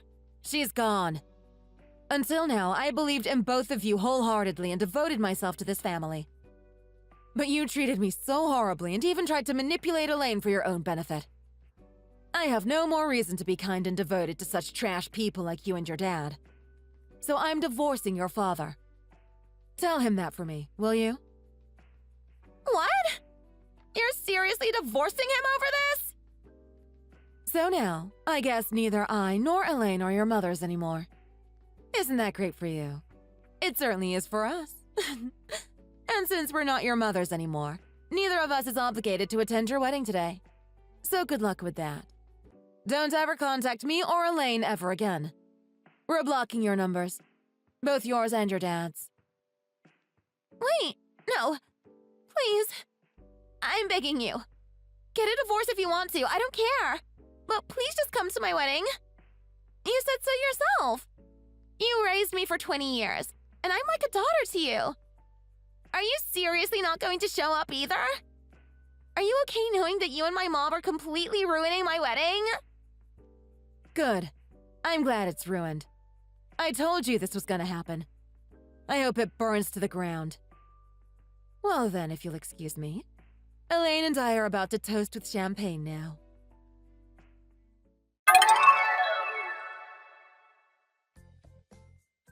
Heather was eventually confronted by her fiancé's family. They found out that Heather was raised in a blended family, that her stepmom who raised her was turned away from the venue, and that the birth mom was invited but declined the invitation to come. It seems she confessed everything in great detail.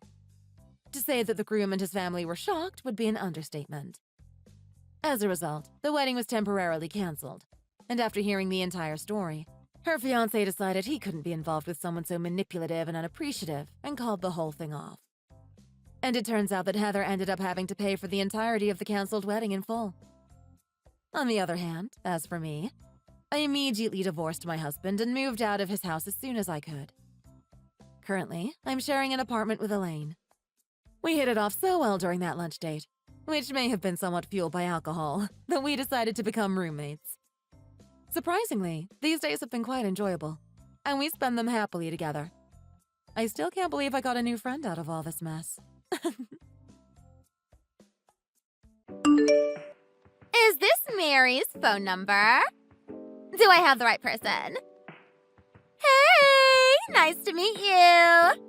I'm Natalie, Cole's ex from college. He must have told you about me, right? Hello? Are you reading these texts? Oh, hi, I guess. Did you need something from my husband? Were you trying to talk to him or something? If so, could you text or call him instead of me? That'd be better, I think. No, I'm not trying to talk to Cole. I've got something to say to you.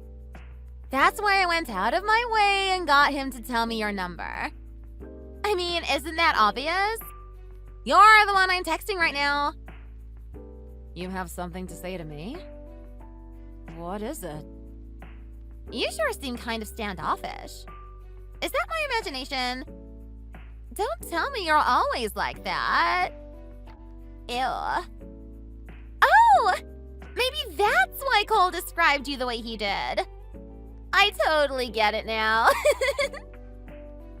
I'm so sorry to cut you off right when you seem to have figured something out. But I'm a bit busy at the moment doing this and that. So if you have something that you need to tell me, I would appreciate it if you could just let me know quickly. Fine. Let me just cut to the chase. So, the thing is, we've decided to get back together. Get back together? Who? I know, you must be shocked. I so get that. I mean, I'm telling you the news like this because I wanted you to be surprised anyways. Wait just a moment. What exactly are you trying to say right now? Well, a little while ago, there was a class reunion on campus for homecoming. Well, I guess it wasn't really a full reunion. It was just those of us who were in the same club up at school hanging out. We had such a ball. It was a really good time. And Cole and I just started talking about how we worked so well together. Just the epitome of hashtag couple goals, you know what I mean? I know he said he was going out drinking with his friends from the club he was in at college. But that was more than 6 months ago. So, about that. We've actually been seeing each other since then behind your back. I'm sorry, you've been what? You know the Cole and I are married, don't you? So what you mean is that the two of you have been having an affair? Yeah, I guess an affair is what you'd call it. Can you really blame us, though? Neither of us were satisfied with who we were married to. Just total frustration. You know what I mean? When you say neither of you, you don't mean... Hold on just a sec. Don't tell me you're also married to someone else. My hubby's just a normal, boring guy stuck in the corporate world. Not going up the ladder at all. So, you mean, both you and my husband are betraying the trust of your spouses? Forsaking your vows? I mean, yeah. I already said that's the reason I'm texting you now. We're thinking about taking our relationship to the next step and making things official. So I'm letting you know everything about the affair and how Cole's betraying you. Because I'd really like it if you broke up with him. Could you do that for me? Do you get what you're saying to me right now? Of course I do. I'm going to be the one married to Cole, and we're going to live a glamorous life together. And all I have to do now is move you out of the way. That's what I'm saying. Get lost. Glamorous? Yeah, I mean, Cole's always worn designer clothes, even since back at school. He always made sure to have a nice car. So I kind of always figured that he might be rich. He took me by your place the other day, and I couldn't believe my eyes. I had no idea you guys lived in such a giant house. Once I saw that, I told myself that I would get back together with him and take the relationship seriously. It's true, the house we live in is on the larger side. But my husband's just a normal office worker. I know that, of course. I also know that the CEO of the company he works for is his father. And that the house the two of you live in is the house Cole grew up in. You know why? Because he told me everything. even know that he's an only child. What about him being an only child? Are you dense or what? Yeah, you're definitely not cut out for the role of the next CEO's wife. Cole was right when he decided to divorce you and marry me, so I can be in that position instead. What do you mean by that? His father is the CEO. Duh. So that means Cole's sure to take on the role next since he's his father's only child. Keep up. And plus, Cole told me what his dad told him. He said to start working at the company so he can take over the CEO position for his dad when he retires. Well, I suppose it is true that his father said something like that. That was when he first started his job with the company. Cole told you all of that? Really? I mean, of course. I'm the one who's going to be supporting him as his wife from here on out. Do you get the position you're in now? Basically, what you're saying is, the two of you want to turn your affair into a legitimate relationship. So you're telling me to divorce him so that he can marry you? Maybe you're not that dense after all. And you're taking this so well, too. Please and thanks! Anyways, that's the deal. So will you hurry up and file those divorce papers? I'm enough to make him happy, so he doesn't need you anymore. You're the one who chose to sleep with a married man. My husband. And now you're asking me for favors? Telling me to divorce him to help you out. You've got some nerve. Aren't you even going to apologize? Apologize? What? Just what makes you think I should have to apologize to you? I'm the one who met Cole first anyways. I dated him way before he even knew you, too. And then you came along years later and married him. So really, you stole him from me. But when I dated him, the two of you had long since broken up.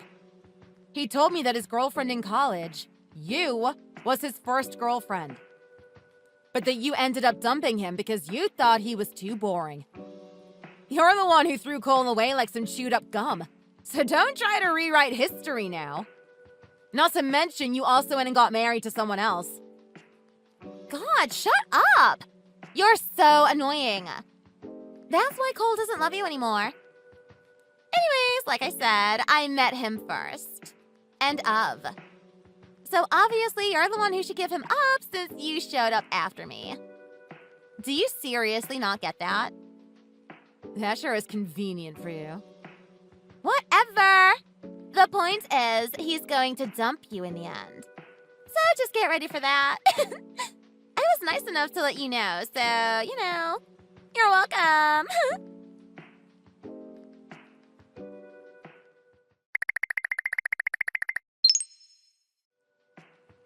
I really feel bad for the way I've treated you.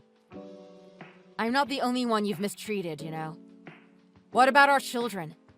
Do you care about them at all? There's nothing else I could do. Natalie said she's pregnant. I'm a man, so I have to do right by her. You say that now, but she texted me herself. And it was before she ever said she was pregnant.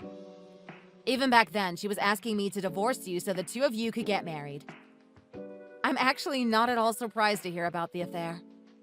I just want to know if you thought at all about how this affects our children. I feel bad. Really, I do. That's all you've been saying. Even during the divorce proceedings a while ago, all you said was that you feel bad. It would have been nice if we could have divorced amicably, but it's turned into a fight over what we each want. And out of everything, it seems like you didn't have any interest in splitting custody of the kids. Were they not important enough to you to fight for? I don't care how you feel about me, but it would have been nice if you at least acted like our children were important to you. I'll give you full custody. I won't contest it at all. You won't contest it, huh? So you don't care. Fine, whatever. I have no faith in you whatsoever anymore. If you have no plans of stepping up to be the father they need and deserve, then it's definitely better that you're not around at all. Going forward, I'm going to live together with Natalie and our baby. I'll make sure I take care of both of them. Natalie and her child are not the only people you should feel the need to take care of. Do you not get that? I'll never forgive you for putting my children through this. That's all right. You don't have to. I'll make sure the court makes you pay both alimony and child support. That's fine. And, Mary, I actually have a favor to ask. A favor? I'll pay alimony and the child support. I'll pay it, okay? So, could you and the kids move out of the house? This week, if possible. I'm sorry, what? Obviously, there's no way we can move our whole lives out of the house in a week. That's what Natalie wants. She's really hoping to live in the house as soon as we can. And I want to do whatever I can to give her what she wants. I'll tell you right now, there's no way that's happening.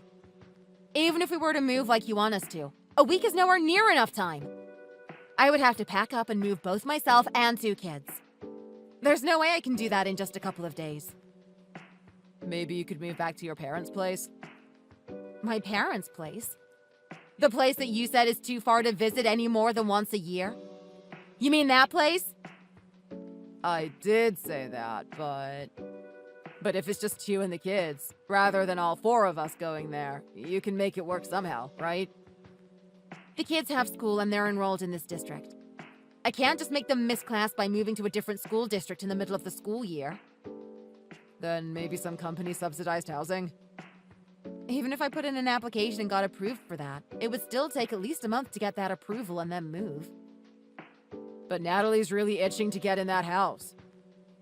Oh, maybe you could rent an Airbnb on a month-to-month basis. Then you just stay there while you find somewhere to move more permanently. If you don't mind being the one to pay for all of that. Okay. I guess I'll ask my dad about it. All this talk about doing what's right, but you won't use your own money to do that, huh? I mean, my dad's got way more money than I do. I'm sure he'll be happy to do whatever I ask him once I let him know it's for his 2 favorite grandchildren. And if we ask my dad, you and the kids will be comfortable too, right? So I feel like it'll be a win-win for everyone. All right. I'll try to find an Airbnb and pack up the house. Since you're the one paying for it all anyway. Great. Now Natalie and I can move in together. Just to let you know, though, we haven't officially finalized our divorce yet. The meeting we had today was just to lay out all of the facts. Yeah, I guess you're right. I'm going to hire a lawyer, so you'll be hearing from them going forward. Got it. Just tell me one last thing. Do you really not feel anything for me or the kids at all anymore? I feel really bad. But try to see where I'm coming from, Mary. Natalie's the first girl I ever dated. My first girlfriend. So she's just special to me.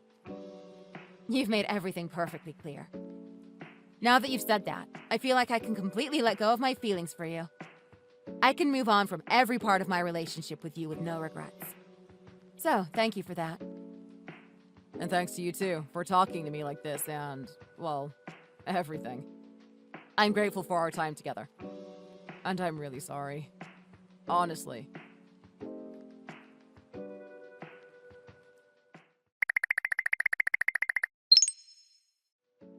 You really got all the moving done in a week! I guess anything's possible with a little bit of effort, huh? And oh my god, thank you so much for letting me have your husband, your house, and all of Cole's money. On top of all of that, I'm pregnant with his child too. I think it's pretty obvious to see who came out on top in all of this. On top? What I'm saying is, even though you and Cole are divorced now and you're only his ex-wife, you still have 2 of his children. His blood. So if I didn't find some way to change things, your kids would have been the ones inheriting all of his money in the future, you see? You don't have to worry about that. The children and I have no plans of going after any of Cole's money. Oh no, I'm fine now. I'm not worried at all anymore. Because now I'll have one of Cole's children too. Not to mention, I'm the one who's his legal wife now. If anything happens to Cole, my kid will be the one getting all of his money. That's hilarious! Yeah, I guess you're right. I never thought things would go so smoothly. All according to plan. I I mean, all of Cole's money and that giant house of his are now legally mine! Thanks for taking him off my hands. Huh?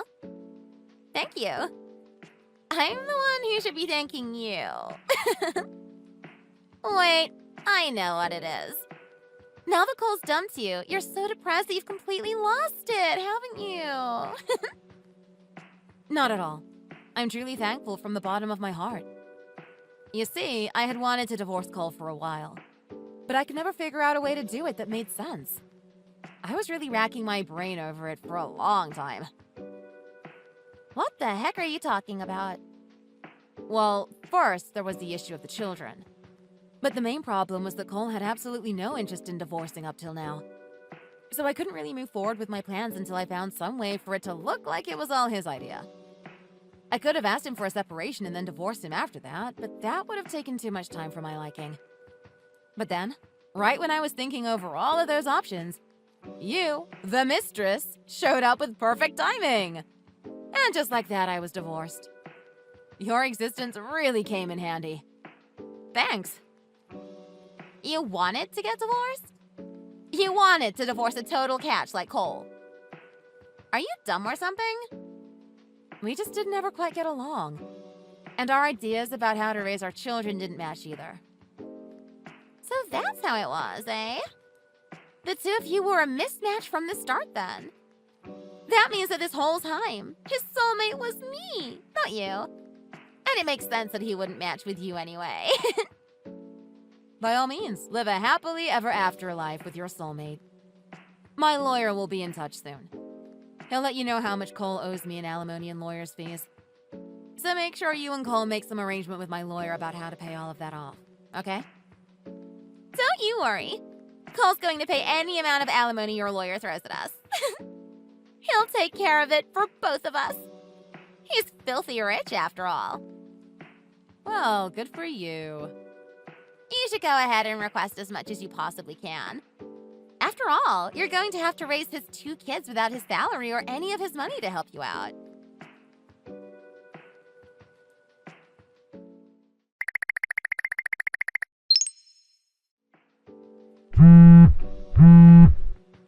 Just what the heck is this?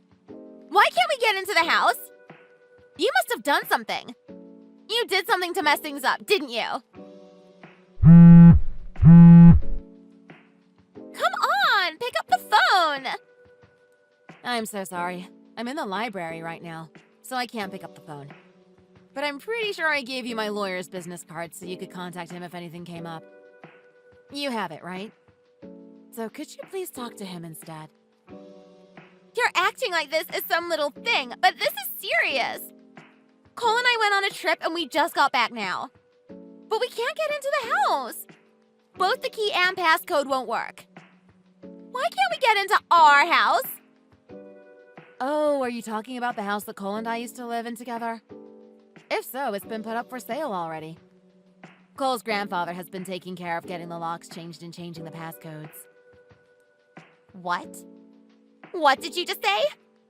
It's been put up for sale? Why the heck would you do something like that while we weren't there and without asking us? I don't see why anyone would have to ask you, to be honest. It's Cole's grandfather's house, after all. His name is the one on the deed. So he can do what he wants with his house without having to ask anyone, wouldn't you say? Wait a sec. The deed to the house is in Cole's grandfather's name? It's not Cole's house. Cole didn't tell you anything? What do you mean, didn't tell me anything? Cole's grandfather has always been the owner of the house for years and years. It's been that way since before he retired and was still active as the CEO of the company. And then all of Cole's grandfather's descendants have lived in it.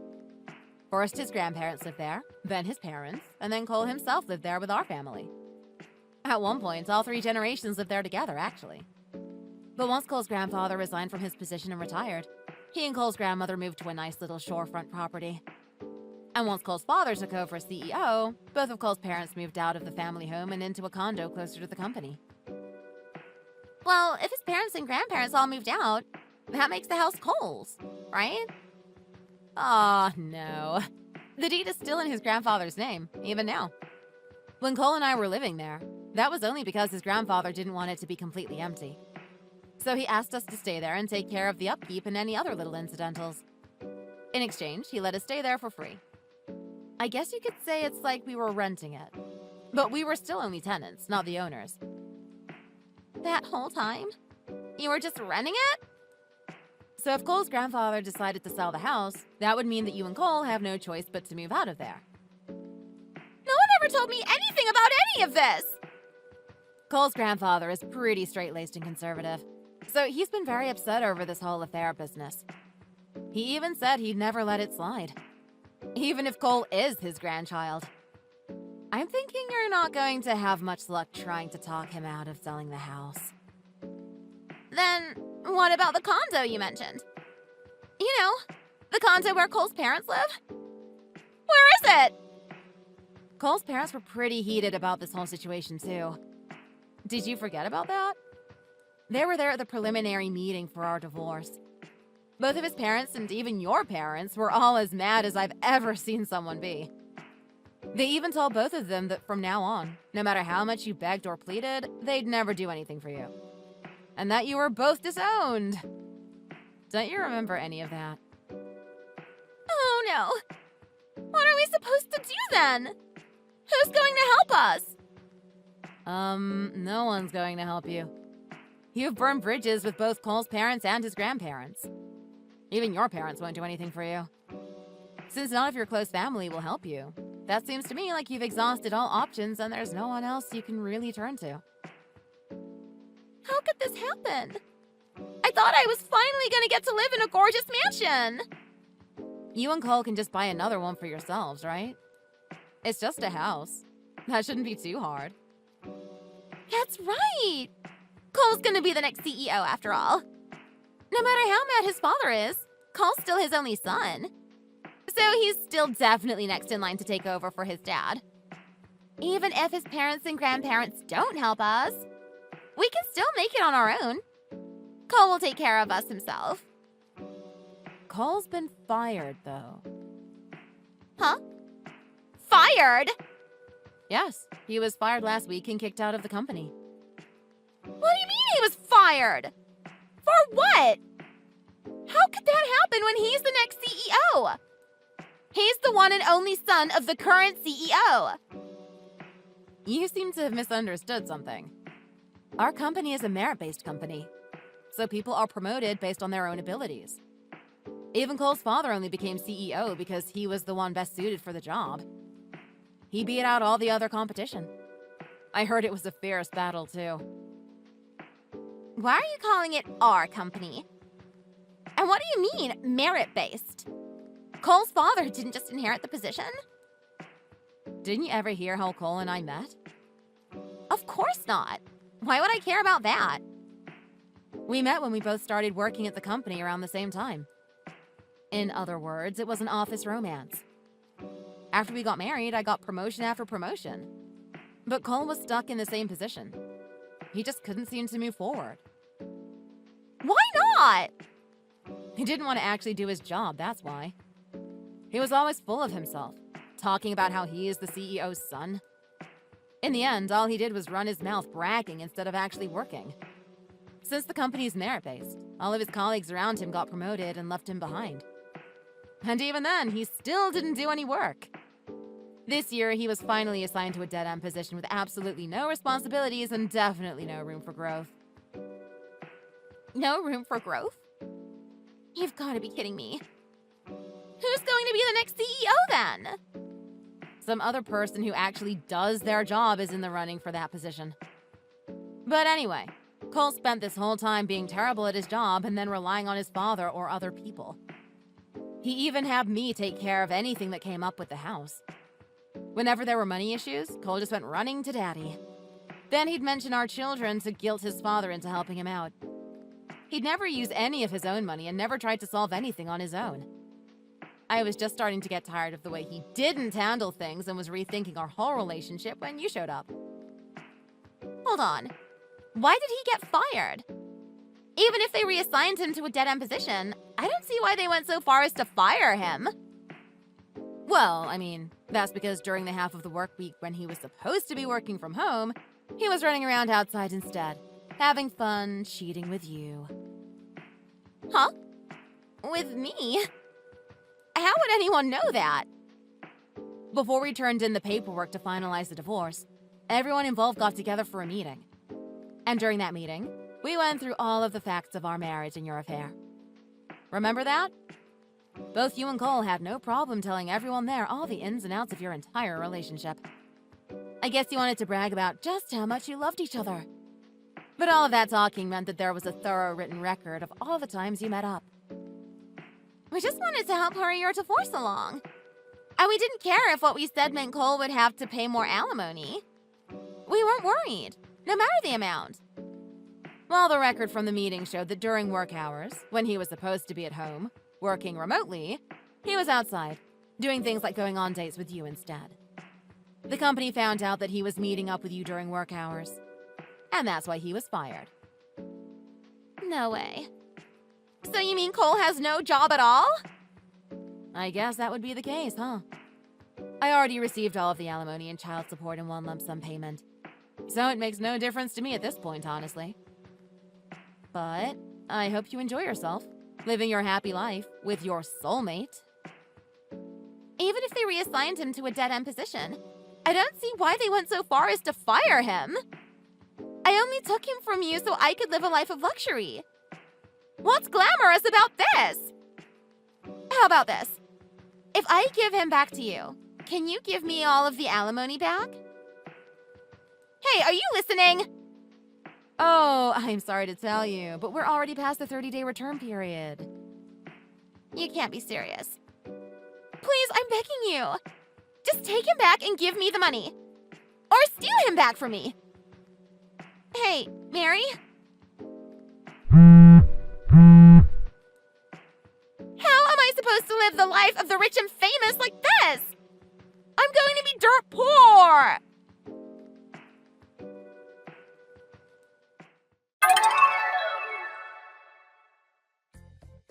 Apparently, Cole and Natalie went to both of their parents to beg for help. But their parents stuck to their word. None of them would give Cole or Natalie even a penny. The happy couple even ended up going all the way to my ex's grandfather's beach house to ask if he could do something to ease their situation. But they had no luck there either. Now I hear the two of them have both picked up part-time work and are scraping by. Maybe now they can finally both act like adults, actually do their jobs, and live honest lives. All I hope is that Natalie doesn't overdo it and work so hard that it harms their unborn child. Wishing the soulmates the best.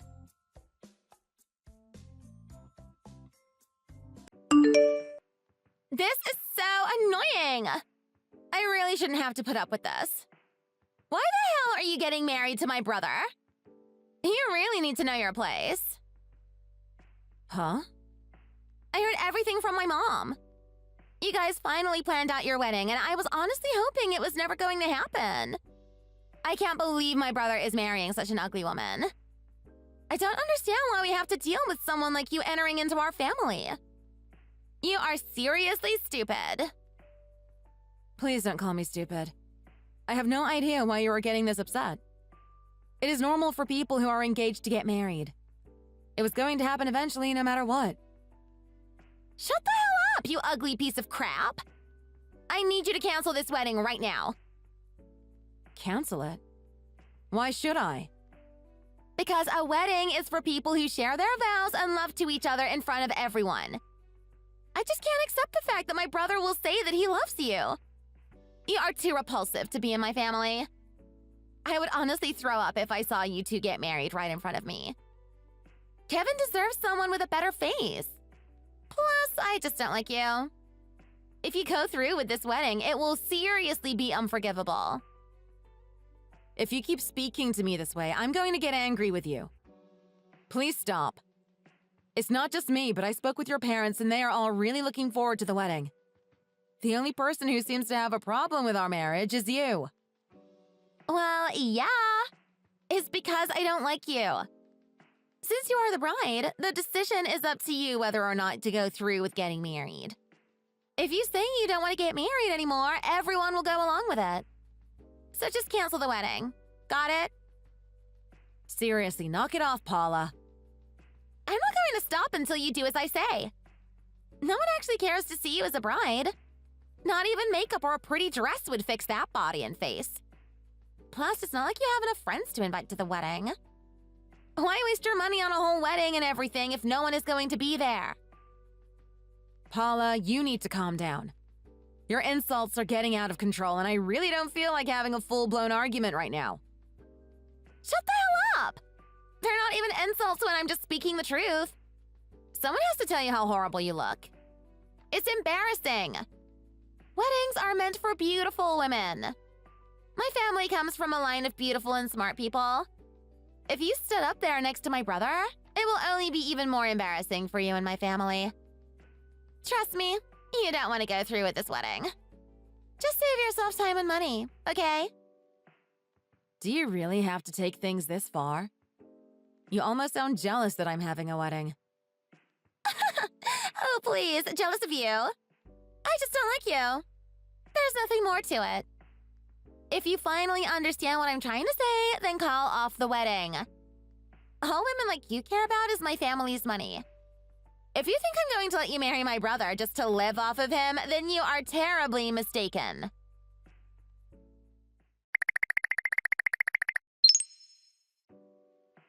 Hey, honey. So I've been doing a lot of thinking about the color theme of our wedding. What do you think of the color green? There is this venue that makes green-themed weddings look awesome. What do you think? A green wedding? But the other day you wanted to do something completely different at another venue.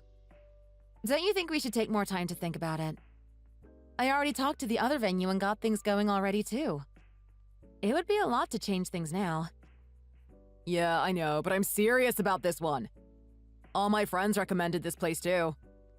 Just imagine how beautiful you would look in your white dress surrounded by the color green and all of the flowers and plants. I can see it now. I totally think a green-themed wedding is the way to go for us. Jeez, you're so quick to change your mind. I wish you would have told me this sooner before I called the other place. Well, I don't really have any other ideas or particular wishes for the wedding, so it's fine with me if that's what you want to do. Then let's go with the green wedding. I'm glad you agreed because I already signed the contract for this venue. The wedding will be at the end of next month. I'm excited for us. Just make sure you cancel the plans with the other venue, okay? Oh, wait, hold on a second. You already signed the contract without telling me first? What if I said no? And you already planned the wedding to be at the end of next month without telling me? If it's not that specific day, I'll be upset, you know? The wedding has to be perfect. I'm just saying that these were some selfish decisions that you made without me. It's also my day, too. I have to make sure that date is okay with my family. That's already so soon. It will be fine. It's almost 2 months out. I'm sure everyone will be able to make it. I just want this wedding to be perfect. I'm sure our parents can take some vacation time off of work. It will be fine. I guess so. I just think we should be giving our friends and family more time. It's a little rude to force them to take vacation time off of work so suddenly for the wedding. Well, I have already decided on the date, so too bad. Also, the wedding will take first place early in the morning, so that we have all day. I decided to actually not have a reception. We will just have a quick ceremony in the chapel. Then we will have a big reception. I actually might be a little late to the after party because I have some other business to attend, but you can head there first with Paula. Wait, please slow down. Again, I'm glad you are into all of this wedding planning stuff, but I wish you included me in it more. But what do you mean you have something else to do that day? I never heard of a groom going off by himself somewhere else and leaving his bride alone after the ceremony. I just think that's kind of strange. It's just that I have an errand to run that I can't miss that day. But why do it on the same day you planned our wedding? You shouldn't have to run errands on the day of your wedding. Then wouldn't it be better to make our wedding another day? Let's just move the date. It's not like we told anyone about it yet. Let's just have the wedding on a day when you don't have to go off and run errands, okay? No, it has to be that day, otherwise I'll get upset. Just listen to me and go along with what I say. We must get married on that day that morning. But why? I really just don't understand. It doesn't matter. All that does matter is that our wedding is finally planned. I even signed the contract and did the paperwork for us. It's all good to go. Let's just go with what I have planned, okay? No changes. I'll only be a little late to the reception, that's all.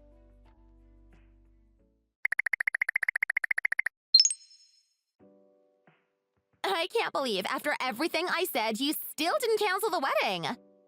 You seriously are a stupid and stubborn woman. Normally, if you are asked to cancel something, you would do it. Sorry, Paula, but that was never going to happen. I wouldn't have been able to cancel it even if I wanted to. Kevin already signed the paperwork and the contract for the venue. We wouldn't have been able to get out of it. What? Anyway, the wedding will happen no matter what, so let's just try to enjoy it, okay? You better be joking. I'm going to do everything in my power to make sure the wedding doesn't happen today. There's just no way I'm letting someone like you ruin my family's image. You know what? I'll just come out and say it. What? You're not needed at the wedding today. So hurry up and go home. What does that even mean? I never heard of a wedding without a bride. What are you even going on about? I get that you don't like me, but that's not going to change the fact whether or not I'm getting married.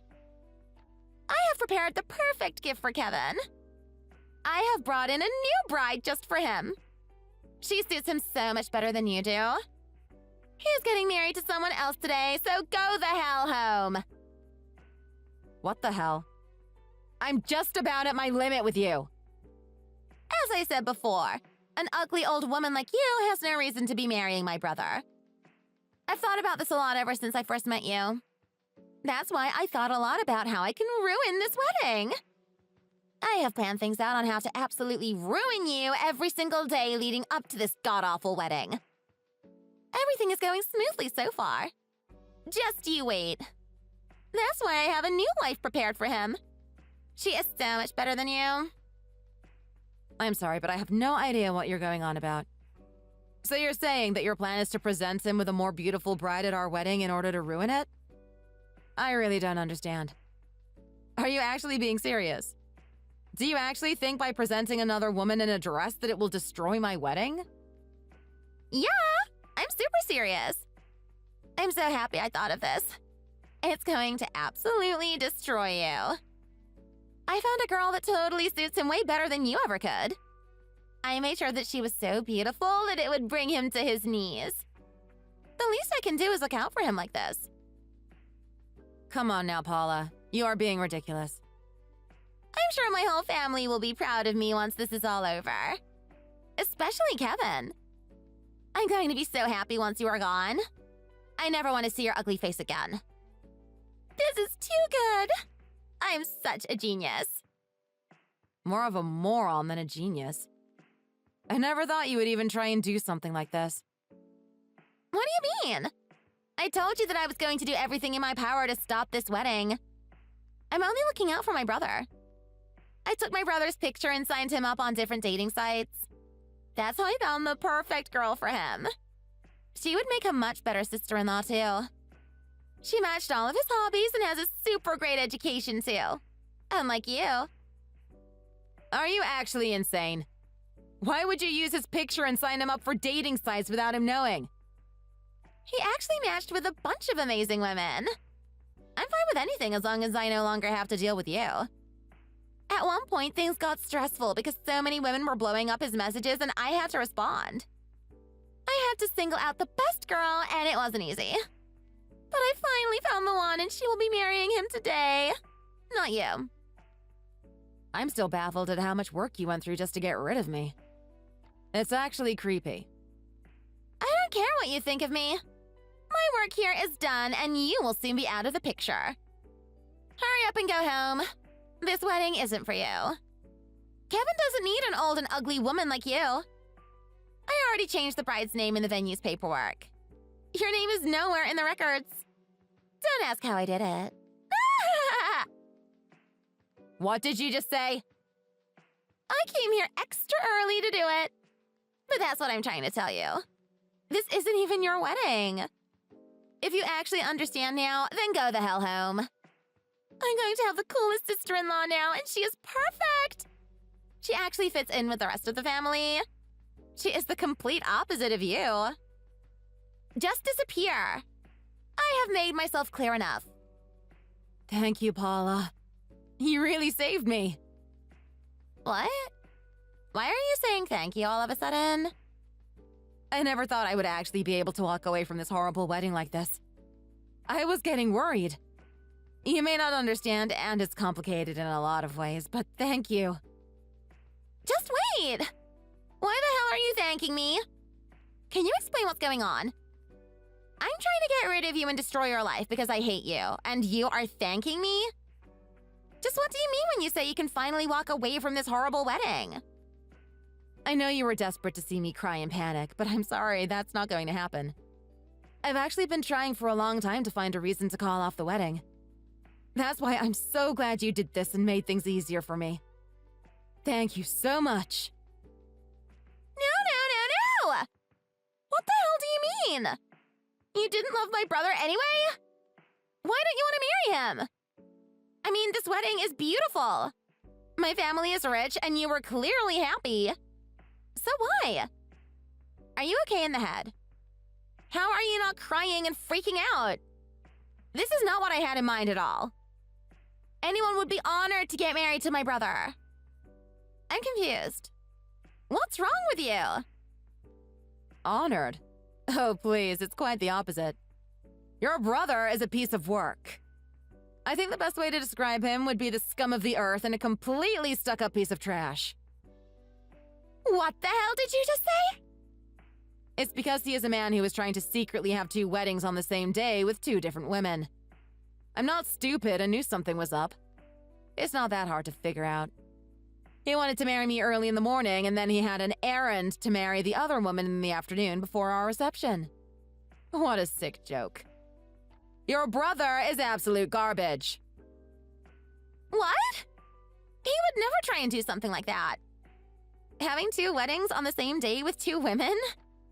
Just no way. What is even happening? Why don't you try asking him yourself? Anyway, I'm heading home now. Thank you for finding him the perfect woman to deal with this crap instead of me.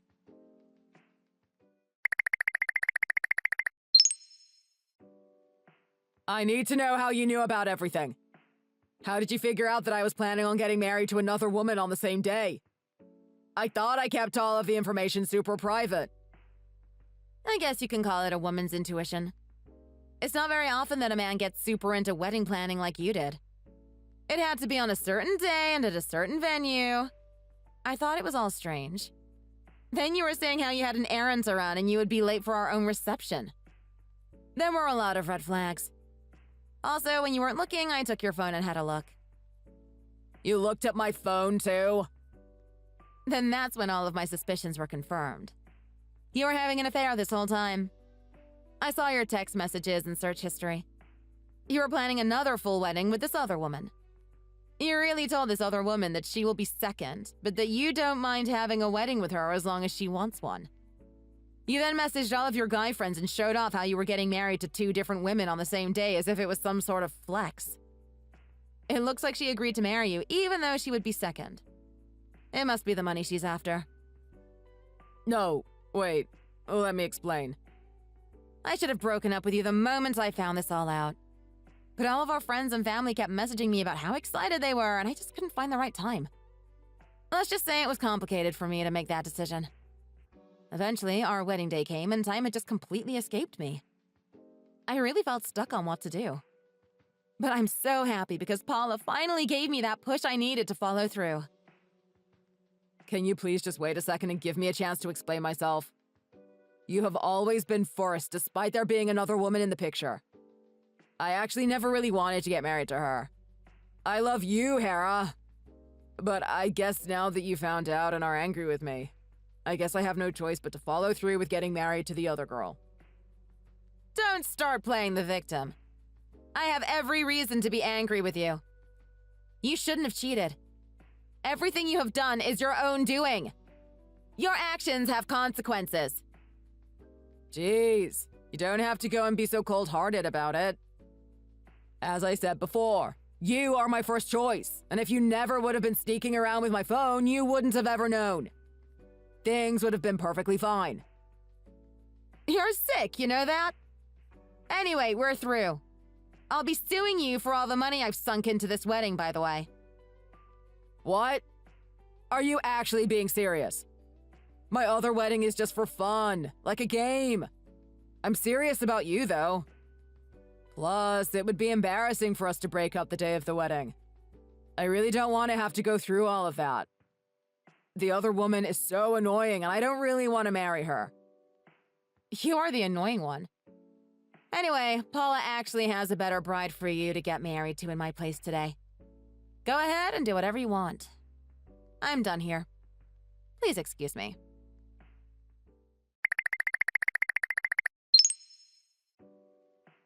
I really need your help, Hera. Please hurry up and come back to the wedding venue.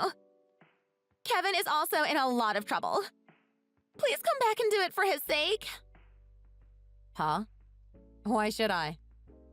There's a lot of bad things happening right now. His girlfriend and the girl I brought to the wedding are currently fighting. It is a total catfight and a disaster. They tore each other's dresses up and are throwing things and ripped up all of the decorations. I need you to come back and save us. That does sound bad. But what do you even expect me to do about it? I need you to tell these crazy women to leave and get me and Kevin out of here. Turns out the girl I brought was one of my brother's crazy old ex-girlfriends. So now it's just a big fight over who is better and who actually gets to marry him. These women are both crazy. I guess that figures. Who else would agree to get married without even meeting? Yeah, she was really obsessed with him when he first started college. More like stalker status. Now she's getting really violent and hitting the other girl. Neither of them deserve to be in our family. Everything is just out of control. Please come and help us. No way. So what you're saying is that the place is completely trashed and both women are crazy? Yeah, that's why we need your help. Please save us. It seems like Kevin led her on too, causing her to go even more crazy. I had no idea he was the type of person to lead multiple women on at the same time. Can you please forgive me? I only wanted what was best. You can relate to that too, right? Please just give Kevin one more chance. I know you really want me to come back and help you all, but why should I? You were a god-awful person, and my own fiancé purposely planned a wedding with another woman on the same day as our wedding. What part of that deserves a second chance? The damage has already been done. But I didn't think things would end up like this. I never knew how bad he was. That's not my fault. I know deep down that you were destined to be his real wife. Not them. He doesn't know what to do anymore, and he is running out of time to choose. He really needs you. Can't you tell how desperate I am? With every second that goes by, things only get worse and worse here. I guess it must be nothing but chaos over there. Not to mention how confused our family and friends are. They have no idea what is going on. I'm begging you with every fiber of my being right now, Hera. Please come back and marry Kevin. You are his real bride-to-be. We can all work together to get rid of these other girls. Why would I want to do that? You were the one who brought the other girl and created all of this chaos. If I just left and you didn't do what you did, things would have been fine. No!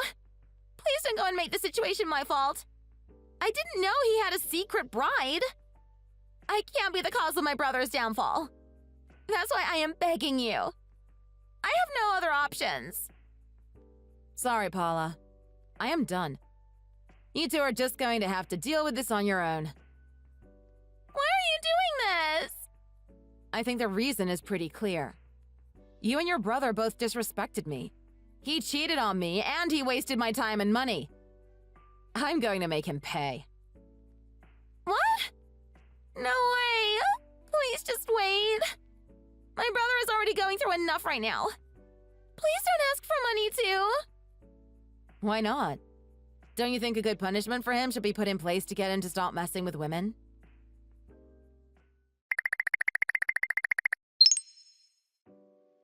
You really got a lawyer? Like, you're really suing me? What the hell? What's the big deal? I also think I deserve it since our whole relationship was a lie. Who knows how long you have been cheating on me? You honestly did the unthinkable and tried to marry another woman on the same day as our wedding. You gave me a lot of trauma. I should at least get something out of it. You are ridiculous if you still don't understand what you did wrong. But I also had to pay for all of the damages that were caused at the wedding venue. You want me to pay you as well? Well, maybe you shouldn't associate yourself with crazy women, especially at the same time. This was all your fault, so it is only natural for you to pay for the damages you caused. You caused all of this! Take responsibility. Oh my god. I'm also curious who won the catfight. Which of the two did you decide to marry? Did you marry the winner or just choose based on looks? What are you saying? Why would I even choose at that point? It doesn't matter who won the catfight. I didn't marry either of them. They were just crazy. I've told you this many times, but the only person I wanted to marry was you. Well, I guess that sucks for you then. Now you don't have a wife at all, and yet you started with 3. Of course it sucked. It was all a disaster. They caused such a scene and all of our friends and family were confused. I didn't even know what to say. And now you still want to break up. Everyone that we know is suspicious of me and incredibly disappointed. If you just came back and married me, things would have ended differently. Even after I told you that you were my number 1. Why would I have gone back? I don't want to be your first or best option. I want it to be the only option. Get it through your thick skull that you should be loyal to your wife. Now I can't even stand the thought of you. Please don't say that. That is exactly what Paula said to me. After everything was said and done yesterday, the look of horror on her face was just awful to see. I can tell without her saying anything that she was disappointed. I'm not the awesome big brother she thought I was. Our whole relationship was ruined too. She straight up told me that I was disgusting too. She hasn't said a word to me or even looked at me since yesterday. Really? I'm actually surprised. I thought Paula would always have your back and support you, but I guess even she has her limits. What should I do from now on? I know that I have a lot of money, but I have limits too. I have to pay for all of the damages, whatever you sue me for, and the wedding itself. On top of that, I think my own family hates me now. What should I do? Maybe you can help me? What? I'm already suffering enough as it is. You already know that I have had a change of heart. You never have to see me again after this. I promise, so please, help me out in exchange. No! You seriously need to realize how stupid you actually are. You cheated on me. I honestly hate you more than anything in the world right now. I want you to suffer as much as possible, so don't ask me ever again for my help. Do you really hate me that much? You didn't even offer a fair exchange. I'm already planning on never seeing you again. I'm done listening to your crap. You are all alone now, and no one is going to help you. So pay up! I'll see you one last time in court.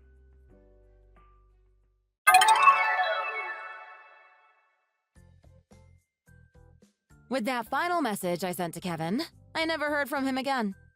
I think he finally realized that I wasn't budging or ever going back to scum like him. With that said, I easily won the court case and he had to pay me $40,000. Lucky me. Rumor has it that he is all alone and has no one to turn to. He may have a lot of money, but he ended up taking out several loans. The damages caused at the venue and the wedding alone was much more money than I thought it would be. It also seems like he is going to struggle with money for the first time in his life, too. Serves him right. He is going to be spending most of his time these days working and paying off those loans. As for his little sister Paula, she too surprisingly cut him out of her life. I don't know the specifics of the fight at the wedding, but it must have really scared her. He also lost a lot of friends once word got out on what really happened that day. His parents were also mortified. His father told him that he never raised him to be such a lousy son. His mother smacked him across the face and stared at him in disappointment. Things really aren't looking good for him at all. I feel bad for his parents because I really liked them and had a lot of good times with them. Anyway, I'm just glad to be out of that relationship. Maybe with all of this money I have, I'll take myself on a nice vacation. Hey, Andrea, I need 50 grand, so no questions asked. Just hurry up and give me the money. Sorry, Rita, what is this about all of a sudden? Come on, your friend is asking you to do a solid for them. You aren't going to tell me no, are you? Well, that kind of money isn't really just something that I can hand out like it's nothing. I don't even have that kind of money to spend on myself. I'm sorry, but I can't help you. But your husband has his own company, doesn't he? Surely you guys have some savings. We do, but that is a huge amount of money and we can't just give it all up. I know we're friends, but that doesn't entitle you to demand something like that from me, you know? I really can't believe this. I can't believe that you are leaving me out to dry like this. What are you talking about? I'll help any other way that I can. There is only one way that you can help me, and instead you just spit in my face. Well, can I at least know why you need so much money in the first place? Well, Andrea, if you must know, my mom is in the hospital with a serious illness and needs a surgery that won't be covered by insurance. So, if I don't have that money, then my mom is done for. Oh, wow. I am so sorry to hear that. I can't imagine how difficult that must be. And my husband's company is going under some reorganization, so he's out of work for now. Wow, it really just doesn't end. Well, I'm sorry that you're having to go through so much right now. Is that all you have to say to me? What, am I someone on the street or something? No, I really am sorry that you're dealing with all of that. I just don't really know how I can help you. I'm sorry if that sounds cold, but it's just the facts of the matter. Everyone has told me the same thing as you. I thought that you were the one friend who would be different, but you're all the same. I knew it. I'm sorry, but who do you even know who would have $50,000 to just write off? Everyone we know works hard and has bills to pay. And that's reason enough to abandon me and my mom? Well, have you tried going to a bank or credit union and asking for a loan from them? I'm sure they'd be much more suited for something like this. And when I don't get the loan because they just see me as a jobless housewife, what am I supposed to do then, huh? Oh, yeah, you're probably right. And I don't want to go to any loan sharks or anything like that. No, of course not. That wouldn't be good either. Well, then what do you think I should do, Andrea? Well, I am really sorry, but you know that my husband runs his own business, and I think his is barely making enough to keep himself open right now. I just don't think we have the means to give you that kind of money right now. No, that can't be. I know you have the money. You just don't want to give it to me, that's all. You want it all for yourself because you're cheap and selfish. Hey, come on. That really isn't fair and is pretty uncalled for. If someone came to me asking for help, I would never turn them away like you are right now. I promise to help you out in any other way that I can, but I just can't give you any money. Well, money is all that I need right now. What could you do for me then? Well, if you found a job or something, I'd be more than happy to watch your kids while you're at work. You know, if you have to work at night or something. What? You think I'm going to take some part-time, late-night shift? That's not what I'm saying. Just whatever you can find, I'll help with the kids. I can't believe you would even suggest that. Are you making fun of me? Do you think this is a joke? I'm really not trying to make you upset, I promise. If you think of anything I can do, please just let me know and I'll do my best. You mean it then? I mean, it's already in writing. Do you promise to do whatever you can to help me? Yes, aside from give you money, I don't mind helping you out at all. Don't forget that you said that. I'm gonna hold you to those words, do you hear me? I have no idea why you're getting so upset at me over all of this. My name is Andrea, and I'm 32 years old. I live together with my husband and our son, who's in elementary school. My husband owns his own barber shop. I work in sales for a medium-sized company in town. Since the two of us both work, we're able to live quite comfortably, but there are many risks associated with running your own businesses. so I always want to make sure we have enough in savings in case anything happens. My husband and I both agreed on the importance of putting away a lot of our savings so that we wouldn't have to rely on private loans in case of an emergency. My neighbor, Rita, doesn't seem to understand when I try to explain that to her, though. I thought that I dealt with her request with my simple no, but I had no idea just how far Rita was about to take things.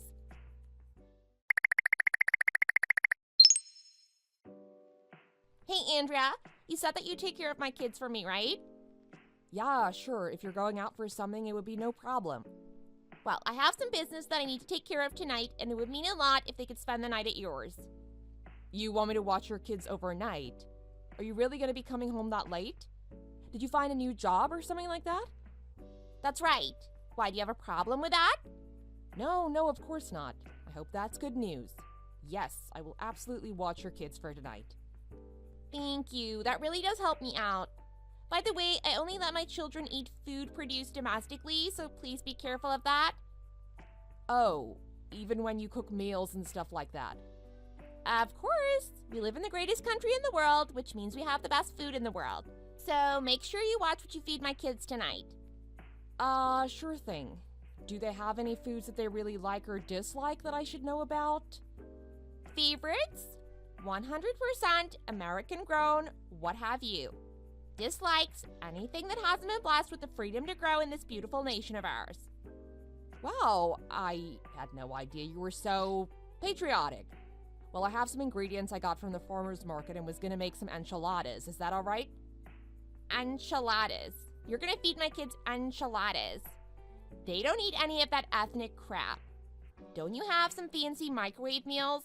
I thought you and your husband both had jobs.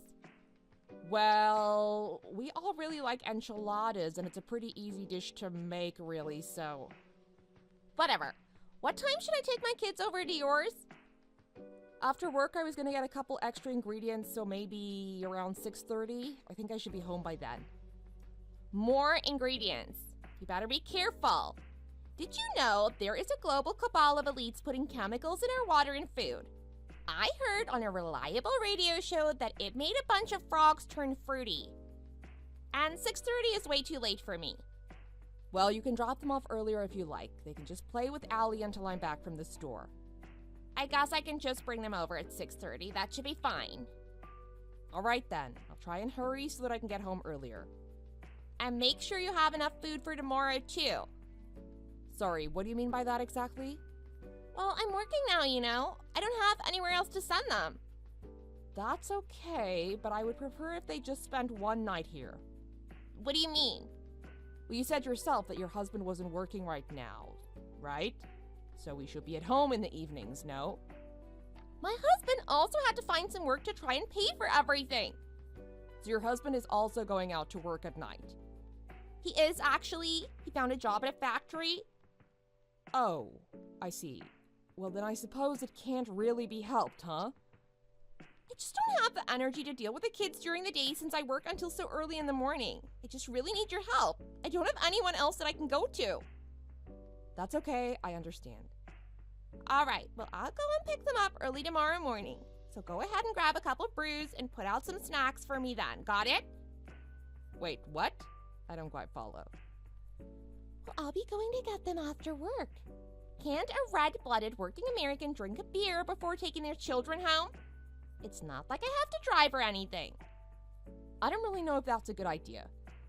I would rather you just take them home after you pick them up. I'll also have to get ready for the week and pick up around the house, you know? I'm not picky, just some light beer and jerky, please. Are you really being serious about this?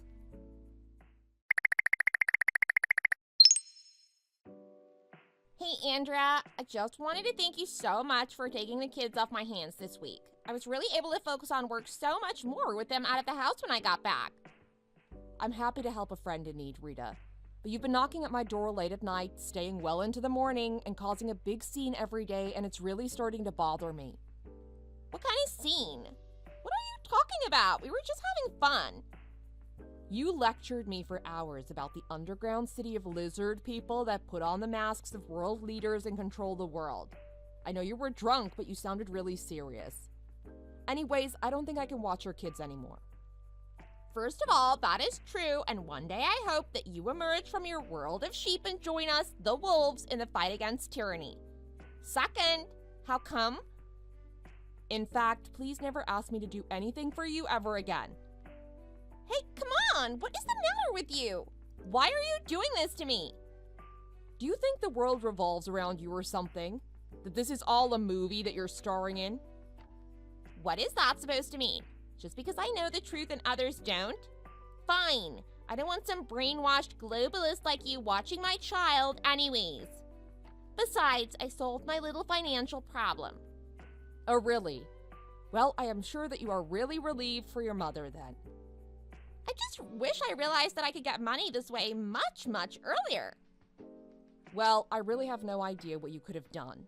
Did you steal someone's ID and take out a loan in their name or something? What makes you say that one specifically? Well, wasn't that your whole plan in coming to my house so late at night and causing this big scene every time? What are you trying to say? I mean that you came to my house one day to take my ID and then brought it back the next day after taking out a big loan, right? I have no idea what you're talking about.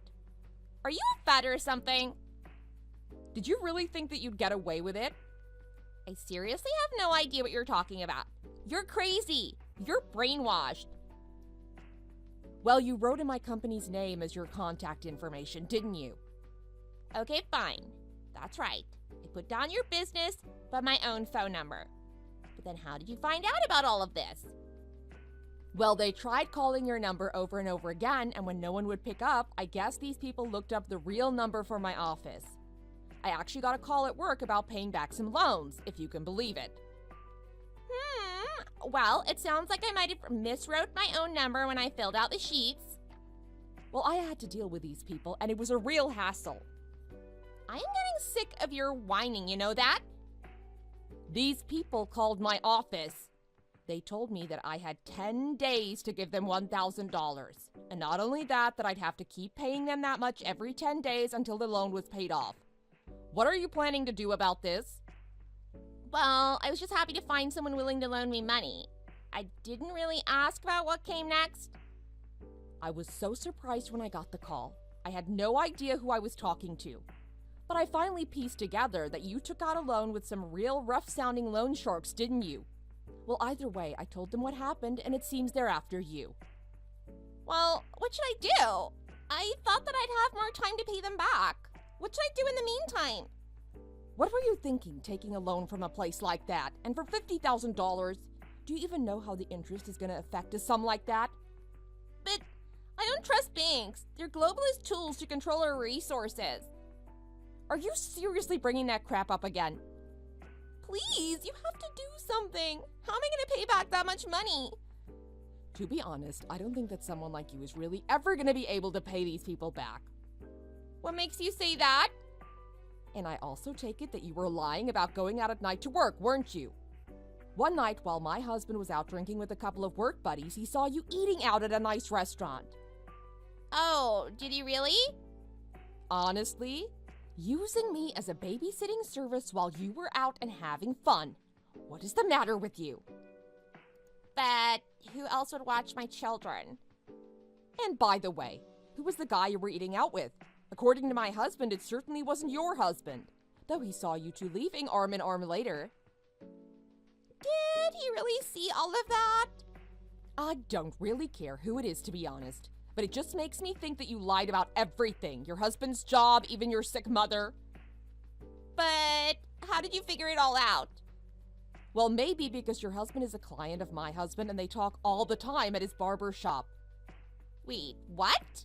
I didn't know that. I guess you were too busy with this other guy to pay attention, huh? Look, pretty boys like that don't come cheap, okay? So you've already used up all $50,000 that you borrowed? What? No! Don't be absurd. I have a little left.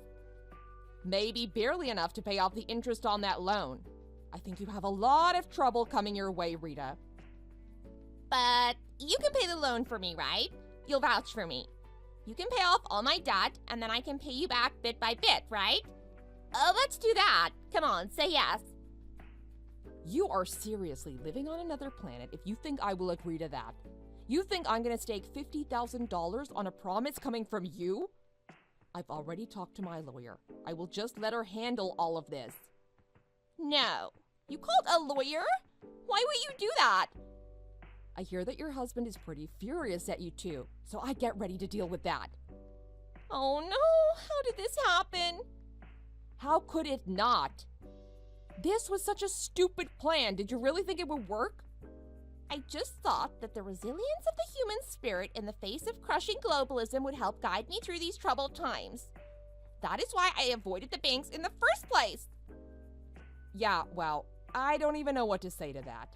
You are literally insane and need to stay off those news sites. Also, I am going to be suing you for identity theft. Wait, what? Stealing people's IDs is a crime now? You know, the government forces us to carry around these little pieces of plastic, and when one little thing goes wrong, they throw the book at you? Can you please stop trying to paint yourself as the sole victim of the whole world right now? This is happening to you because you are stupid and a very bad criminal.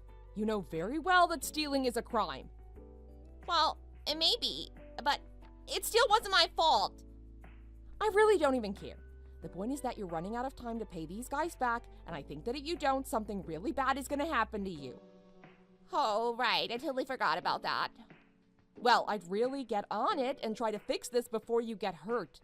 Your husband is probably going to have to divorce you just to protect the rest of your family. What? He would never do that.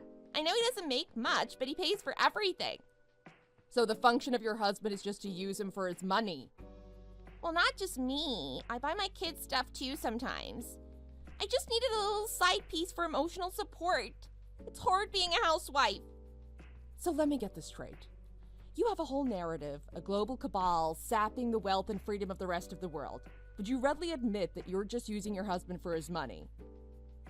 I think we're getting off topic here. We need to figure out how I can pay this back. Yeah, you really do need to get on that. Please, just switch places with me. I can't afford to pay $50,000. Look, you pay it for me and I'll pay you back with 1% interest. I'll give you $100 a month. How's that? Do you have any idea how many decades it would take to pay it off at that rate? And you expect me to take on your debt at 1% interest? What a joke! Please, you have to help me. We're friends, aren't we? We might be neighbors, but no, you and I are not friends. I don't even want to know you as an acquaintance. I never want to talk to you again. How could you do this to me? Oh, by the way, in case you forgot, you're still going to be charged for theft. The police are already on their way, so you're also going to have to deal with that. What? You're calling the mighty statist boot down on another patriot? Please, please, please, do not ever try to lump me in with whatever cult it is that you're a part of. Please, just not the cops. I can't go down like this. I'm not ready for another Waco. I certainly hope you're not going to pull something like that over this. What other choice will I have? I won't be able to go out drinking anymore. Yeah, no duh. But do you even realize the people you've hurt with your behavior? People that care about you, like your husband and your children? This nation was founded on individuality. Of course, I always need to put myself first. Well, do you see where that got you? Please, you have to help me. That is not going to happen, and there is no way out of this. At least with the police's help, you should be safe from whatever gangsters you borrowed from. I don't know which is scarier at this point. I just hope you have time to reflect on your actions. It's fine. I'll never be brought down. My personal hero owes over $1 billion in legal damages, and he doesn't let that stop him.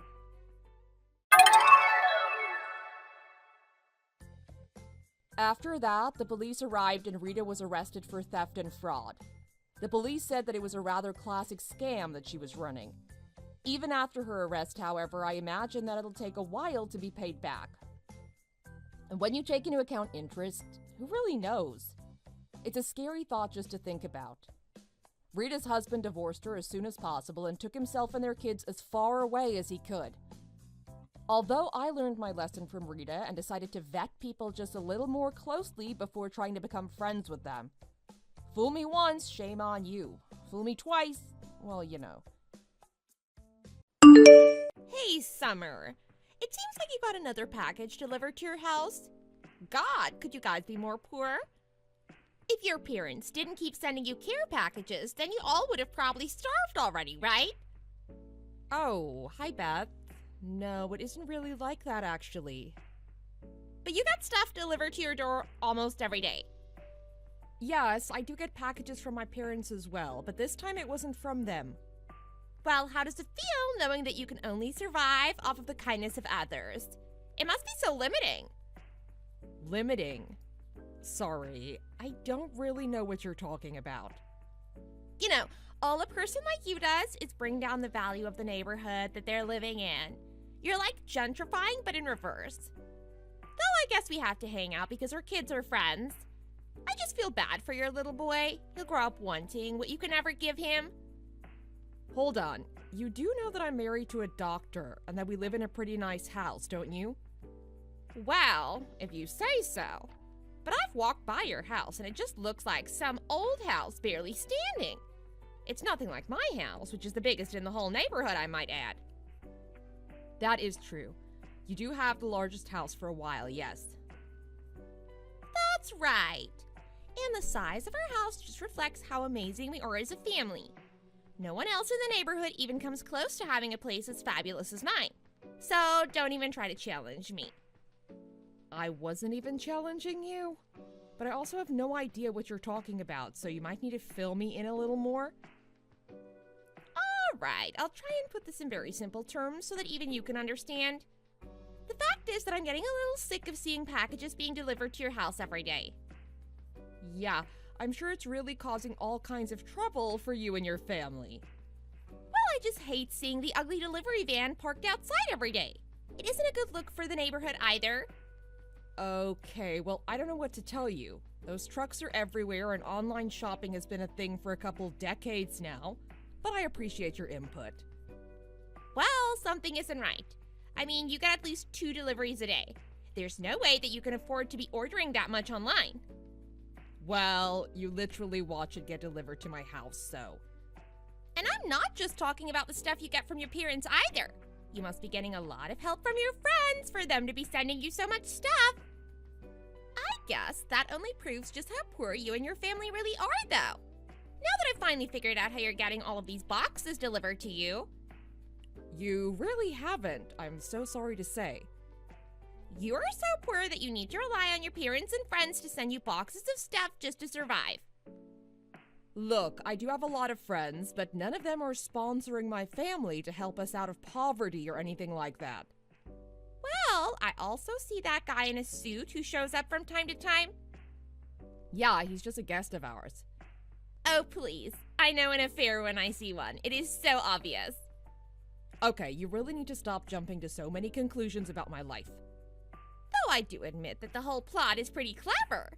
Ask your other man to dress up like someone going to conduct some business so as not to raise any suspicion about your affair. And to think that it almost worked too. You must have thought really hard about that little strategy, huh? You are really taking all of this just a little bit too far now. Please stop with all the accusations. That's just what I'd expect someone who's been caught red-handed to say. Well, I'm afraid that I simply can't allow this kind of behavior to take place in our precious neighborhood. Unfortunately for you, I'll have to take some serious action to remedy this. Wait, please? You seriously don't even know what is going on with my family. Can you please not do this? It's too late. I'm gonna tell everyone about who you really are. If you won't stop this little affair of yours on your own, then I have no choice but to take matters into my own hands. But I'm not even having an affair. Why won't you listen to me? Enough with all of the lies. I'm gonna tell everyone about your little secret and bring everything to light. No, please, you can't tell anyone about this. I'm begging you. Now, that is a bit more like it. My name is Summer. I'm a 38-year-old housewife. My husband works in the city and moved there to be closer to his clinic about 6 months ago.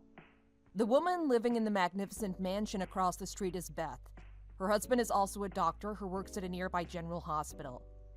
Although she may dress like a fashionista, her actions and words put her much closer to some kind of barbarian. She just really knows how to get under my skin. My son, however, just transferred schools and quickly became best friends with Beth's son. Because of that, Beth and I have had to see a lot more of each other than I would really like. I'm not sure about Beth, though. She seems to really enjoy calling me poor and putting me down in other ways. Lately, it seems that the thing she's found to complain about is the number of packages I have delivered to my house. The fact is that there are things I just can't explain to Beth, and so I kept my mouth shut. But that just allowed Beth's imagination to run wild until...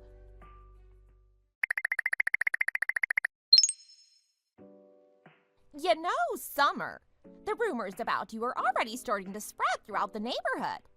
I took it upon myself to tell all the other moms nearby. What are you talking about? I'm talking about all of the women whose children go to the same school as ours do. I invited them all over and told them all about you. I'm a little confused. I wasn't invited to anything. What is all this about? Well, of course you weren't invited. You were too busy that afternoon dealing with your special suited-up guest, weren't you? I have been trying to tell you that he really is just a guest. He's an important business client and nothing more. Honest. Oh, Summer, it just pains me to see that you're still relying on those same old excuses. I'd really hoped that you would have woken up by now. I am telling you that you have no idea what you were talking about. Why won't you listen? It doesn't really matter now, though. I've already told everyone about what you've done, and now no one will ever want anything to do with you again. How could you do this to me? Why do you hate me so much? I told them all that they should just block you on everything as soon as they can. I told them they should cross the street when they see you coming and that they shouldn't even say hi to you. You got no one left. Seriously, what the heck is your problem? What is your problem? Someone like you should really know better than to carry on with an affair when you are so poor. There was no other way that this little adventure could have ended, really.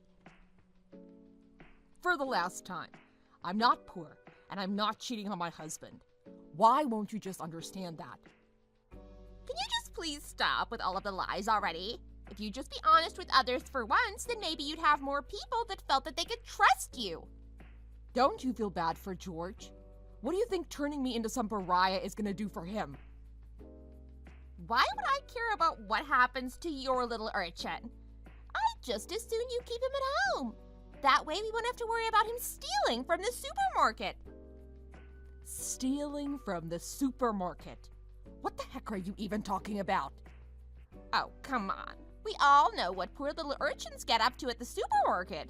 I've seen more than enough movies. You take that back about my son. My son doesn't steal. And this is one way of making sure of it. It's quite simple. If you know someone is going to steal, you just shun them from the area. It's pretty basic, really. Well, you can't stop us from going, you know. It's a free country. George loves going to the supermarket with me, and he's always so happy when he sees his friends there. Well, not anymore. All of us moms have talked and we're done. We can't stop him from going to school, but we don't have to talk to you out and about. How can you do this? George is just a kid. You can't let whatever bias you have against me affect him. Well, then I guess you'll just have to explain to him why it's really all your fault that he won't be allowed to go anymore.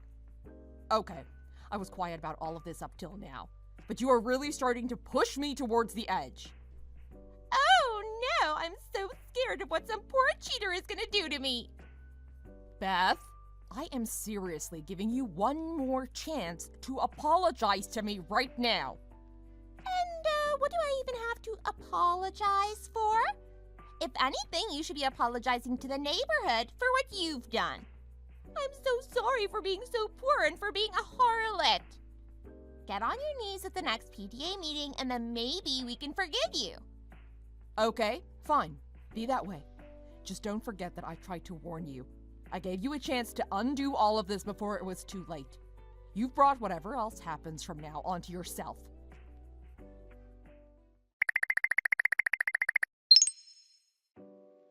Beth, do you have a moment to talk about something with me? I would say that I'm busy setting up the neighborhood market right now, but I'm actually just letting the other woman take care of it. Obviously, all that manual labor isn't really suited to me. I'm more of a big picture type person, you know? Beth, do you really think so highly of yourself? Well, yeah, pretty much. But that really isn't true though, right? I mean, you don't even work. You just got married to a doctor. Well, obviously the wife inherits the status of her husband. That's just how these things work.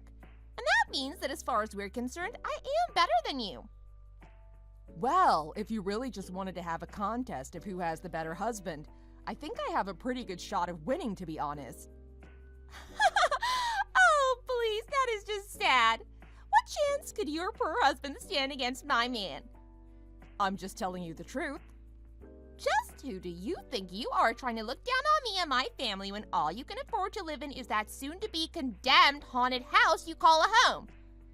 Honestly, when are you finally going to wake up and face the reality that you're living in? My husband is the chief of internal medicine at the General Hospital.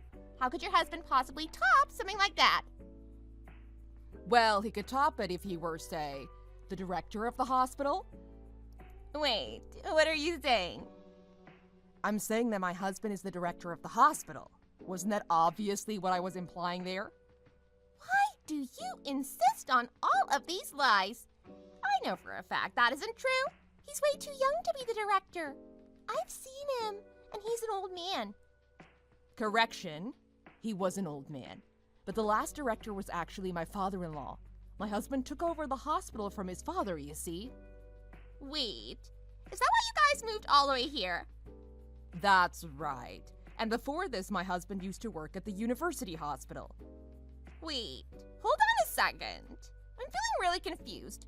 Well then, what is with all the packages that you guys got? Those are just little thank you gifts that we get for all the different charities that my husband donates to. But you get so many, like way too many. Well, my husband is a very charitable man. I don't know what else to tell you. His father before him taught him about the value of giving back to the community that you live in, and I think he really took that lesson to heart. They're just kitschy things really, cards, photos, some stuffed animals, but obviously he isn't donating just to get the thank you gifts. But I thought that everyone was donating to you instead. I'm afraid that is not the case. Well then, who is that other guy? The one in the suit? The guy you're cheating on your husband with? Oh, well, that is a lawyer that we're talking to. You see, my husband is trying to open up a foundation under his late father's name, and we're discussing all the legality of that. So then, he was wearing a suit because he was really working. I don't believe what I'm reading right now. Well, it is the truth. But yes, there is just a lot of legal red tape to get through. Money you have to put down, you need to assemble a board to manage the foundation. It really is pretty hard work. But I thought you guys were the real poor ones. Anyways, that's all to say that the guy in the suit was definitely not someone I was sleeping with. If your husband is the hospital director, then why do you live in such a crappy house? Well, we're having a new one built, actually. We're just renting this one in the meantime. Our current house is actually the house that my husband was raised in. Though I do agree, it does look a bit shabby. Oh, I see. I thought that was the only place that you could afford. Well, it appears to again not be the case, huh? But why didn't you tell me any of this? Why keep it a secret? Because I knew that knowing all this kind of stuff would have affected your attitude in a still negative, albeit opposite direction. If you knew that my husband was the hospital director, I would have probably never been able to get rid of you. You would have been over here all the time trying to kiss up to me and him. I just know it. What are you talking about? Of course I wouldn't try to take advantage of knowing you all if I knew the truth. Well, I don't believe that. The only thing you care about is who you know. You proved that in the way you were treating me when you didn't even know who I really was. But I didn't know. This isn't fair. Well, you should know that I talked to my husband about the way that you were treating me, and he was not happy to hear about it one bit. So I think it might have been a bad call to tell me that your husband works in the same hospital that my husband runs. Oh no. Oh no, this is bad. This is really, really bad. But thank you for telling me the truth, though. I'm glad that at least you're honest. Oh, crap! My husband's gonna be so totally mad at me. I think you'd be lucky if him getting mad is all that happens before this is over. What do you mean by that? I mean that while you were spreading rumors that I was having an affair with my lawyer, you've been acting like you don't have a young man coming over to your house in the afternoons either. No, you don't understand. That guy is just my little brother. Well, I tried asking your husband about who he was, and he told me that you don't even have a brother, so... Wait, no, this can't be happening. So tell me, Beth, who is he? He's a traveling salesman? A what? Yeah, a traveling salesman for vacuum cleaners. Wow, well you must buy a lot of vacuum cleaners then. Oh crap, this is really bad. So I guess it seems like you were the one having the affair this whole time. No, really, it's just a big misunderstanding. How dare you try to hurl all of these accusations at me while you're the one actually having the affair? You're right, I'm sorry. Can you ever forgive me? Are you being serious right now? Yes, please? You can even take George to the market. I never needed your permission to go or not go there in the first place.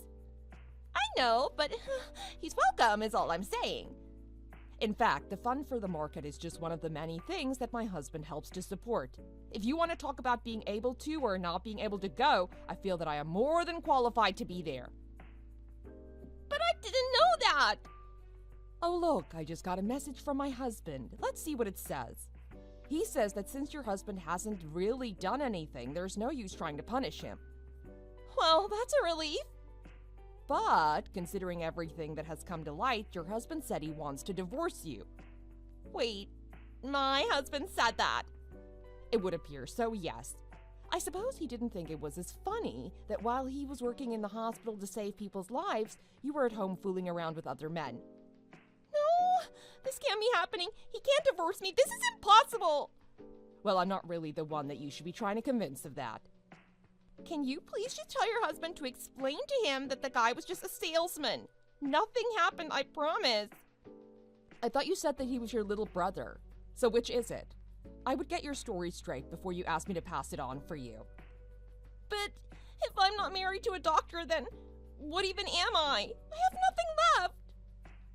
Wow, well that sounds like you live a very empty and shallow life then. You have my pity. This divorce is not gonna go well for me since I cheated. Yeah, that's how those things tend to go as far as I know.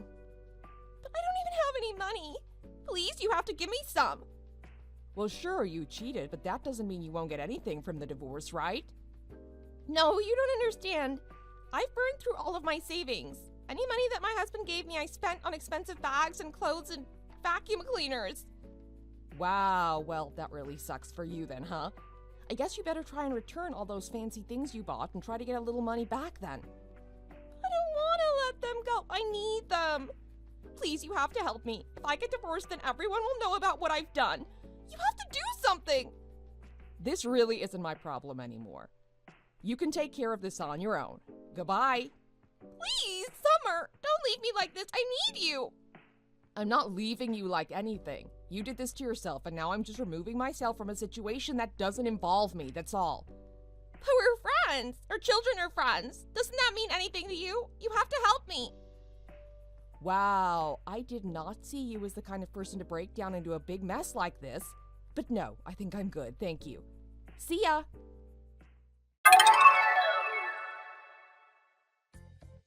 It wasn't long before Beth and her husband were divorced.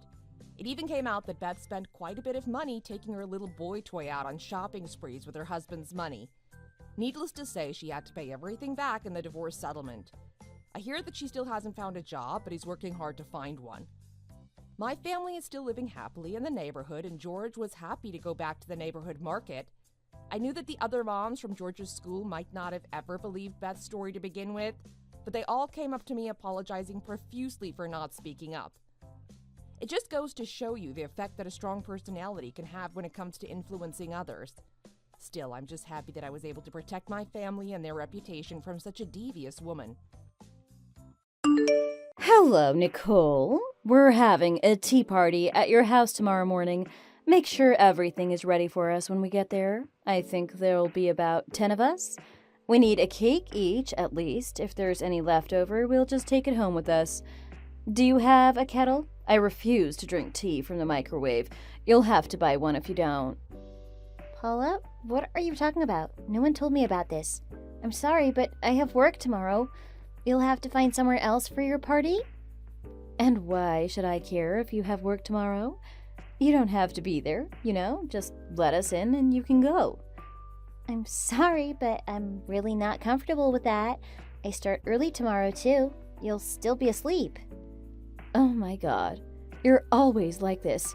You can't ever do anything for us, can you? You've got some real nerve. We let you into our friend group, and this is how you repay us? You really need to learn your place. If you want our kids to be friends with your kids, start doing your job. You're the newest mom at our preschool. If you want us to treat you as an equal, you have to earn it, okay? I don't remember asking to join your group. Actually, I remember explicitly saying I don't want to. You were definitely really weird about it when I moved here. It was a little bit scary. What did you text me again? I'm the boss around here. I'll let you join our group, but you better earn it. I don't think any sane person would read that and actually want to be friends with you. I don't know what exactly you're supposed to be the boss of, but being a mom friend isn't the high-status job you seem to think it is. I'll be perfectly fine without you. You should be honored. I don't just let anyone into our group. We're the most elite and exclusive group of moms at the school. Everybody wants to be in my group. We all go to the best restaurants, buy all the best clothes, and go on all the best vacations. Don't you want to be part of that?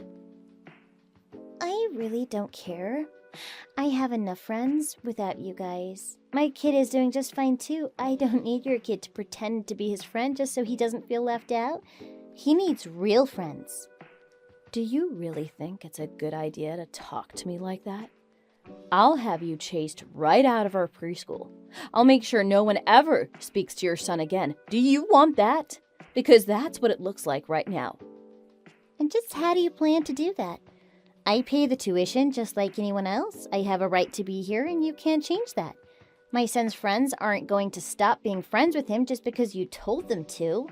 They probably don't even have a clue who you are. God, everyone really was right about you. I was so convinced you couldn't be that bad. Who was? What did they say? How rude of them. I could sue them for defamation. I could run them out of this city if I wanted to.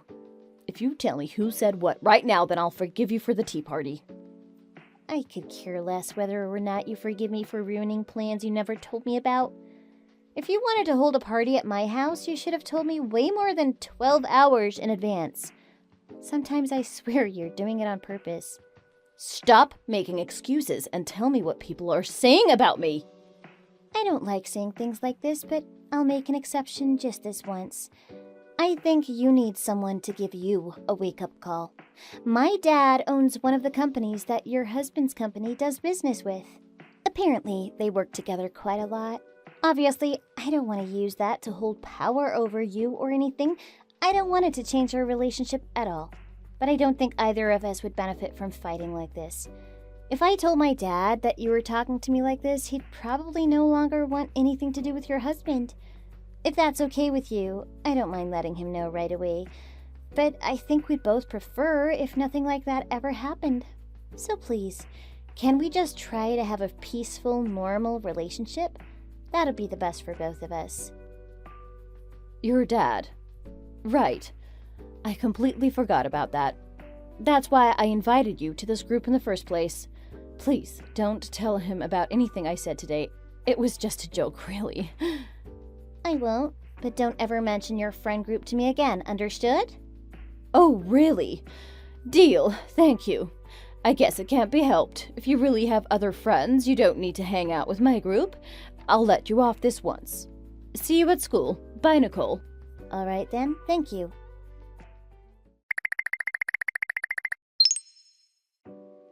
Hello there, Nicole. Is it true that you're the manager of that barbecue restaurant? What? Oh, it's you, Paula. I haven't heard from you in a while. Hey, don't be shy now. I asked you a question. Is it true? Are you a restaurant manager? Yes, I am. It's a chain restaurant, so there are loads of them around the country, but I'm the manager of one of the branches in our city. I was promoted around 6 months ago. I don't even remember how long I've been working there. Wow! I can't even believe you have to work in the first place. Is your husband super poor or something? Are you just messaging me to make fun of me? Because I want nothing to do with that. No, I'm not. I have a serious question, okay? Can we reserve the whole restaurant? I know some companies let you book the whole place for events. Would it be possible to rent the whole restaurant for, say, a birthday party? I want to make sure no one else is there. I can't stand snotty kids and pathetic adults. I'll ignore how rude you're being about my customers to give you the benefit of the doubt. You can, yes, there's a minimum spend, and you can only invite a certain amount of people, but you should be able to see all that on the website. I see. Very interesting. Enlightening, even. That's all I needed to know. Thank you, bye-bye. See you.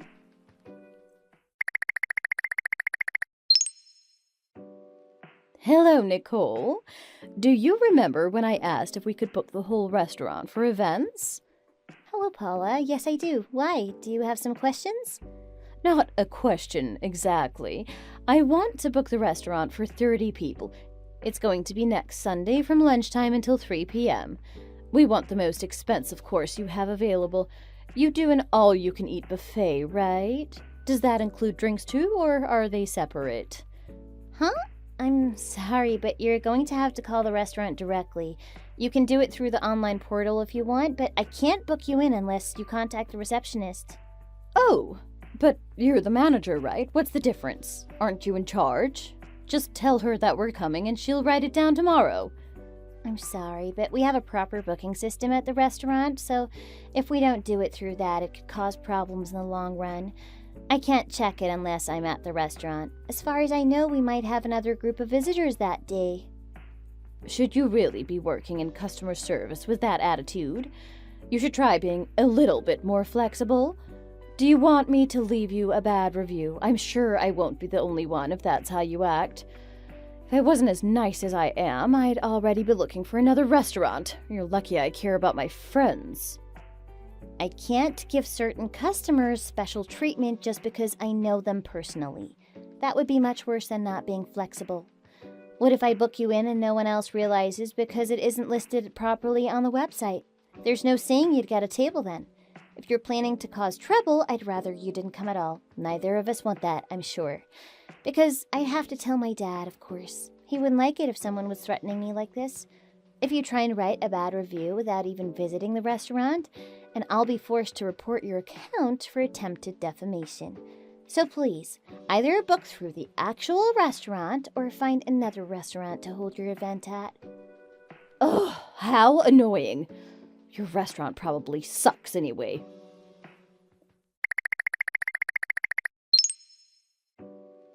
Nicole, make sure the food is extra good for us today. I expect the best service you can provide. Make sure you're serving us the freshest, best cooked meat. None of that frozen stuff. If you haven't got any, just go and buy some. Paula, what are you talking about? Have you finally lost your mind? What do you mean? I told you I was holding an event at your restaurant, didn't I? Huh? Today? You texted me about it, but I told you to make a reservation. Don't tell me you thought that message counted.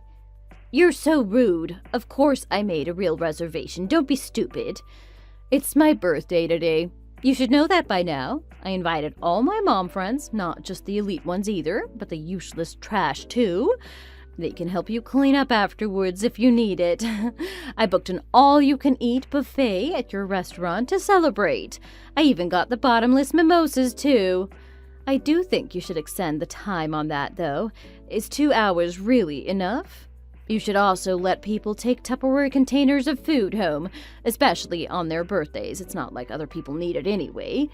You're my friend, too, right? It's my birthday, so make sure to give us loads of extras. You didn't buy me a present, did you? Did you make the reservation in your name? Yes, I did. Are you just going to ignore everything else I said? Acting like you don't care about money? It's annoying. Everyone cares about money. Please wait a second, let me check something.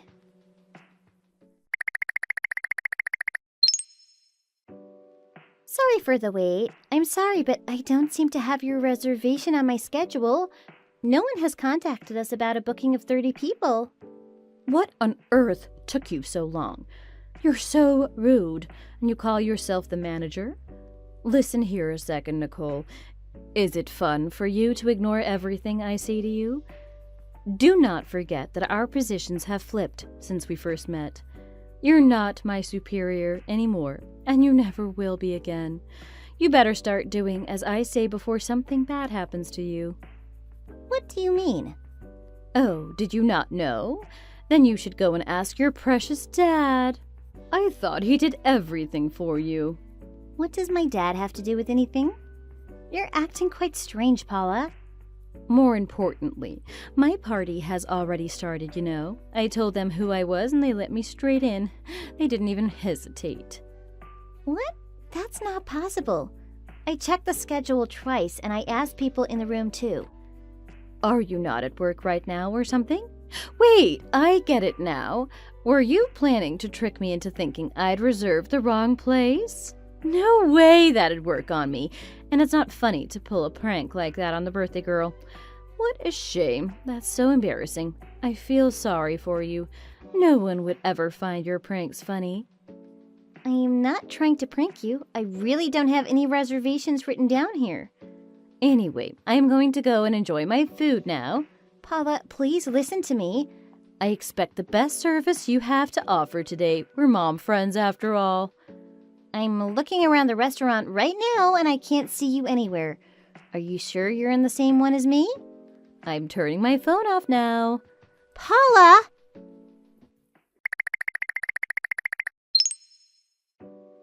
Hey again, Nicole. Hello! Are you still trying to prank me? You're so weird for that. I really just might complain.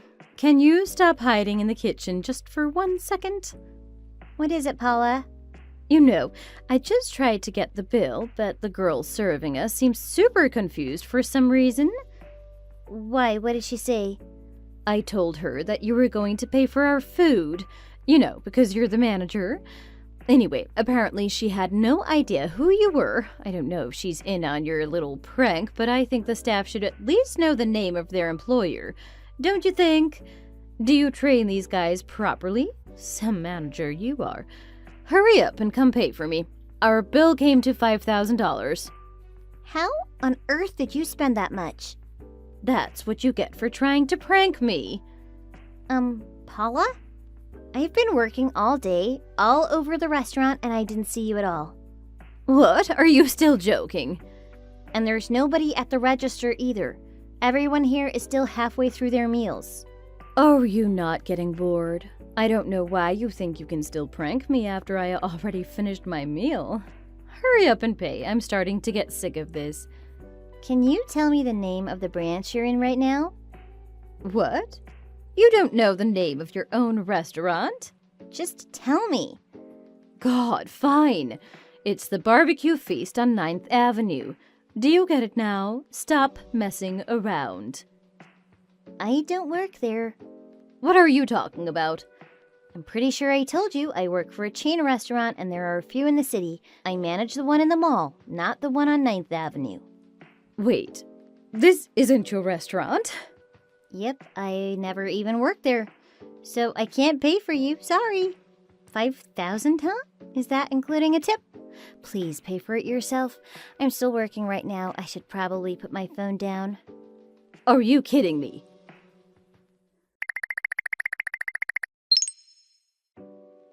Did you have fun embarrassing me yesterday? What? I'm genuinely angry right now.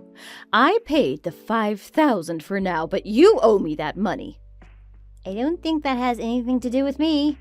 You're the one who reserved the wrong restaurant without realizing it until the last minute. I told you time after time that I couldn't see you. You'd never even spent that much if you just listened to me from the start. That's all on you, not me. Do you really think you have the right to mock me like that? I thought I made it clear yesterday that you don't hold any power over me anymore. You're below me now. Act like it. Do as I say, or I'll make sure you can never show your face in this city again. I have the power to do that. Are you saying that because my dad stopped working with your husband's company? Oh, so you do know. You were being so cryptic yesterday that I had no choice but to follow up. Do you get it now? Hurry up and send me that $5,000. I'll take either cash or wire transfer. And from today, you're going to be my servant. You're going to do whatever I say whenever I say it. I'll make sure you have lots and lots of stuff to do. Don't worry. Now you know never to disobey me ever again. My dad stopped working with your husband because your husband was a terrible worker. He didn't tell me everything because he has a duty to protect his client's privacy, but something really bad went down during their partnership apparently. He had no choice but to find a different company to work with, and he's going to sue your husband for damages too. That's how bad it was. Apparently your husband might even have to file for bankruptcy. Either way, I don't think his company will last very much longer. Damages? Bankruptcy? Are you joking? I think you should be more worried about that than wasting time here picking a fight with me. What are you talking about? This is the first time hearing of any of this. I see. He kept it from you? That's unfortunate. Anyway, that means our positions haven't flipped at all. Not that it would matter if they had. I didn't realize that your mom friend group was made of people married to your husband's employees. I think you and your husband should have a real conversation so you don't cause more problems than you already have. Hey, wait. I'm supposed to be the boss in this city. I was supposed to live a life of luxury as one of the elite, as the most elite mom in the city. Everyone was supposed to do as I said for the rest of our children's lives. My husband is filing for bankruptcy? What? No way, I don't believe it. You're lying. He's lying. It can't be true.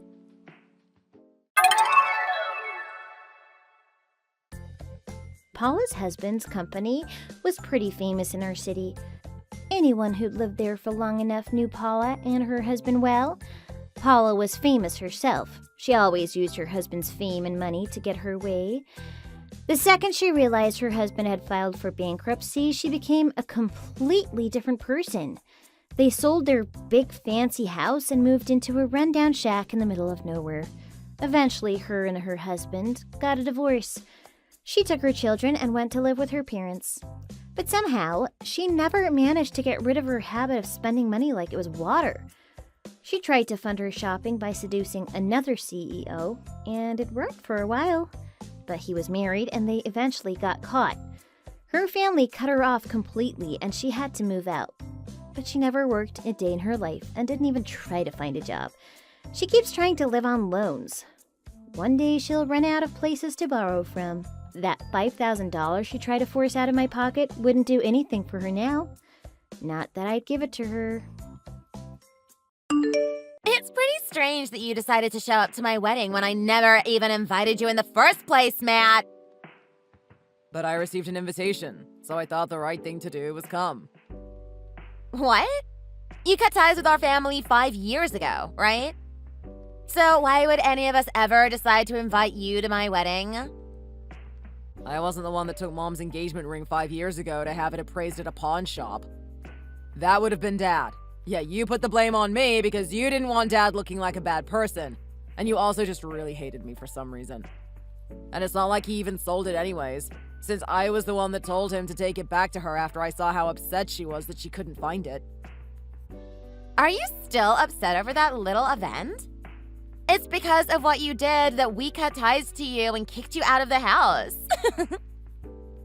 You really are going to sit there and act like I was the one that did it? Still. Of course.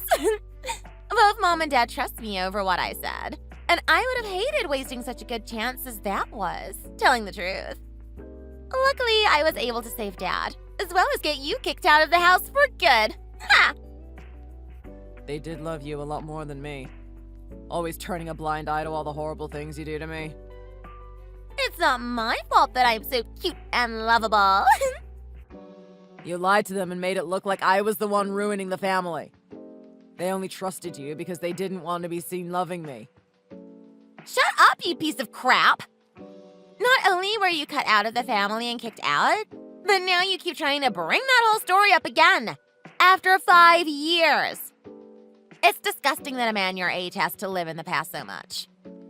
And by the way, why would anyone ever invite a 35-year-old single and lonely man like you to their wedding? But it was one of you that chose to invite me, right?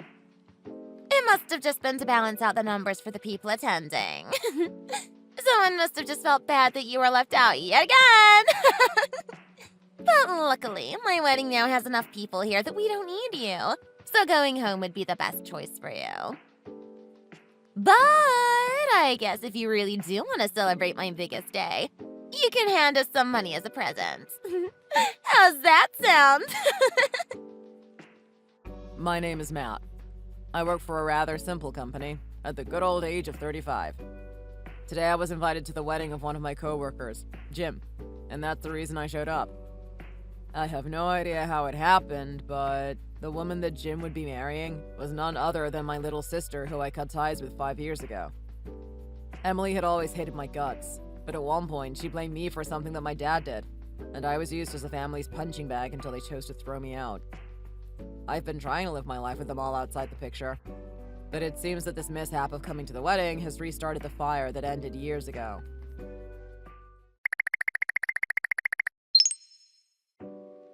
This is unbelievable. I could have sworn I told you to go home already.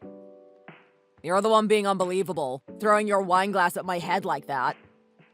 You were never invited here. Yet you keep choosing to sit in the seats we had placed for actual guests. What's this then? This is an invitation I was given by Jim.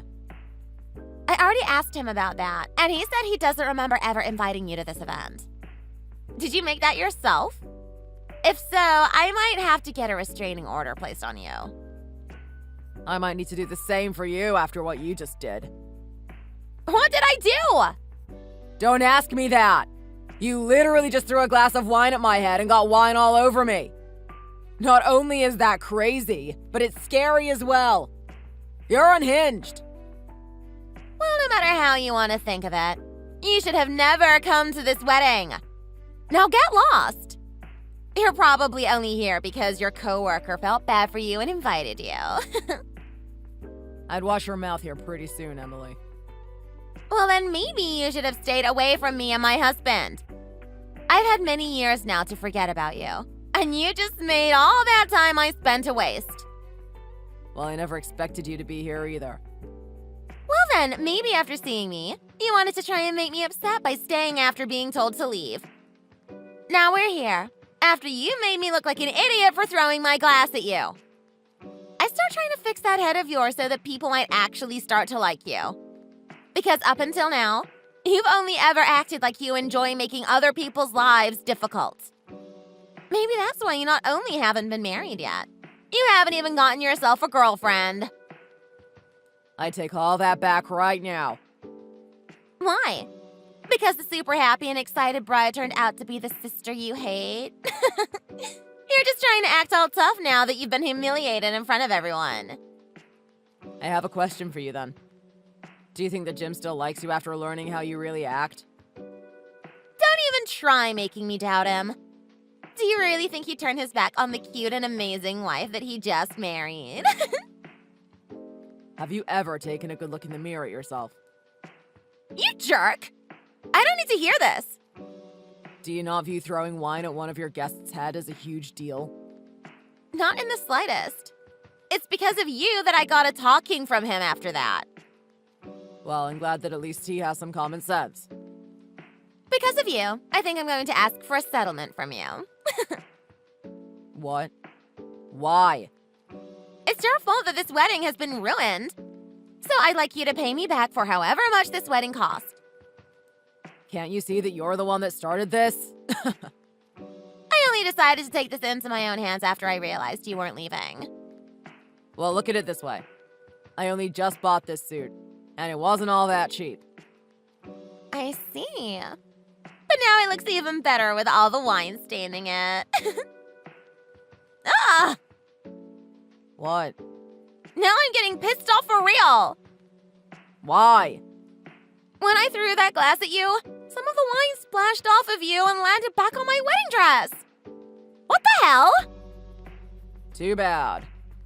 You're going to be paying for my dress now as well. You're the one that threw the wine glass. Well, if you had never shown up to this place, then crap like this wouldn't have happened to me. Are you still trying to blame other people for things they never did? You stained my dress, made my husband pissed at me, and ruined the mood at my wedding. All of this is your fault. If this starts to create a bad relationship between me and Jim, I'm going to take you to court. What is wrong with you? This is absolutely ridiculous. He shouldn't even have time to think about losers like you. I think you're the one he should stay away from.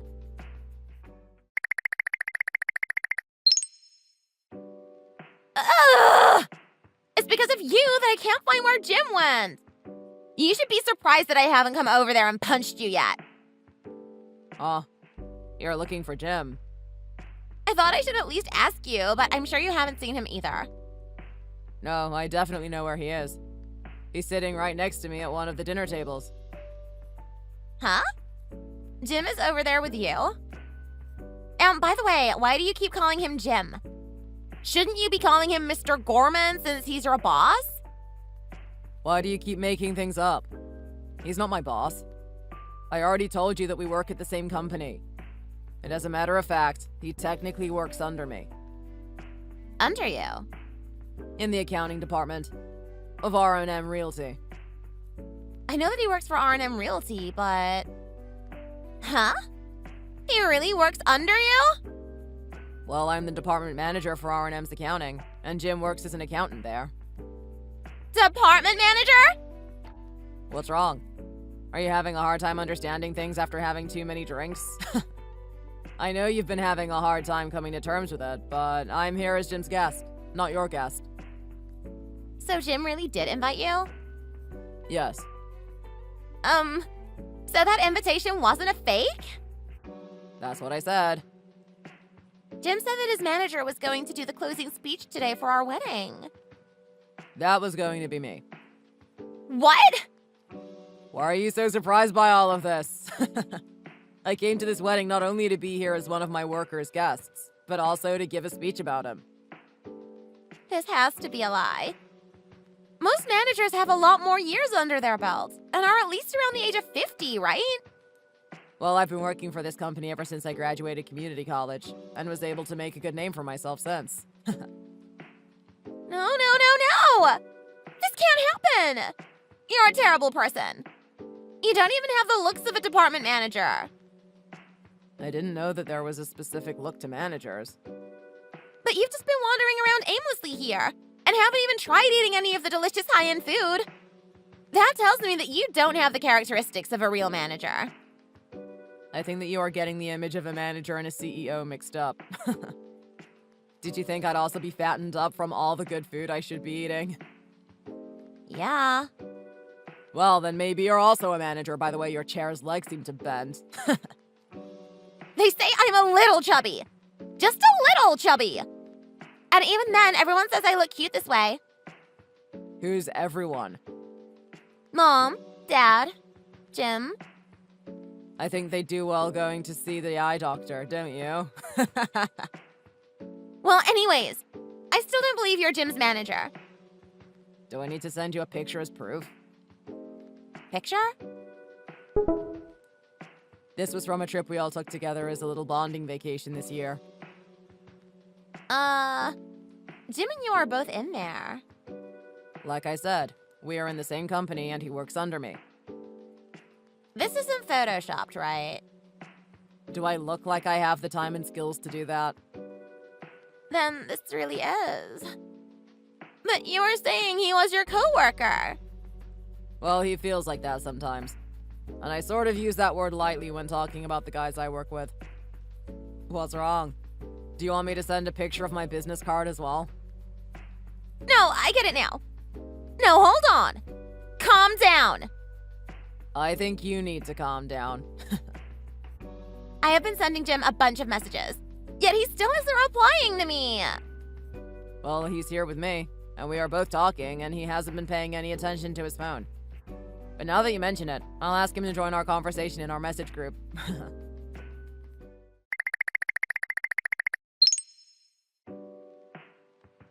Hey, how long have you been here chatting with Matt? I was hoping you'd come over here to apologize to me immediately. I'm really sorry. Not to me, you idiot. To my boss. Do you not feel sorry about throwing a wine glass at his head? But that... I didn't know that he was your boss. What? It shouldn't matter who the dang person is. You have no need to get that aggressive with others. I never knew you were this stupid and thick-skulled. Don't get upset with me, please. You still don't know the reason why I'm like this towards him. Why is that? I'm sure that Matt is a pretty good boss right now, but back when we still lived together, he was rude and awful to me and my family. That's why I didn't want him coming here. So you're saying it's okay to throw wine glasses at people you don't want showing up to your events? Not really, but... No buts. There are no excuses to that type of childish behavior. I'm calling off this wedding with you. Wait! Don't leave me! This is what you deserve. I never knew you were this brainless, and luckily I learned it before it was too late. Wait! People sometimes say that dumb girls like me are really cute. Whatever. Please rethink what you're doing. Is it such a good idea to leave me at this point in the wedding? I have no desire to be married with someone like you anymore. But I'm really good at cooking. I know that you've just been ordering takeout and putting it onto our dishes before I get home. Did you really think I wouldn't notice that? But I'm also good at cleaning. I think our Roomba does a better job than you do. It's your fault that this wedding turned into a mess, and you're going to be the one to pay it all off. By everything, do you mean $40,000? I do. I could never pay that much. I don't have that kind of money. Oh well. Now that I think of it, you paid for us to have insurance in case some things at the wedding were destroyed, right? If we use that and break some things, at least then the price will drop a little. What are you talking about? Even if I did decide to pay the extra for that, there would be no coverage for me canceling the wedding. Then maybe we can use the money that guests have given us. Nobody has given us any money. It's all been presents that we asked for on our registry. Then let's sell all that stuff. I'm giving everything that we received back to our guests, since it ended up being a big letdown. No! Stop! I've already started telling people the wedding's off. I also let the staff know that it's over as well. Even my boss is helping me now to get out of here. Don't leave! I'd also like for you to pay my boss back for his suit that you ruined. What? No way! Why would I pay him anything? Because you ruined his new suit by throwing a wine glass full of wine at him. Crap! What am I going to do? I don't have any money! Figure it out yourself. Also, hurry up and come here to apologize to him. Matt! Help me! You think I'd help you after all this? Unfortunately for you, I don't have a little sister to help anymore. Even if we stop talking to each other for a long time, we're still siblings, right? I don't think so. Then at least tell your employee to rethink what he's doing. Not a chance. Then let me borrow $40,000. I doubt I'll ever get any of that money back, so no. Maybe find out how to fix your problems on your own. And do it fast. I can't do anything on my own. That's why I'm asking you. So you really are useless, huh? Too bad. I can't do anything. Not even Mom or Dad want to be seen talking to me right now. Well, if you're worried about where they went, they're here with me. What? This is the first time I've ever seen the two of them cry this much. They're both crying? They keep saying they messed up by thinking I was the one that took Mom's ring. They also said that they really screwed up raising you. Haha. Why? Because you are still acting like a child after all these years. Come Maybe if I apologize to them right now, they'll give me the money. I'm coming to you guys right now. Tell me where you all moved to. Do you think you can still get away with crap like this? It's over. You made your last bad choice and you're going to have to pay the consequences for it. But please, Matt. I'm sorry about everything, so please help me.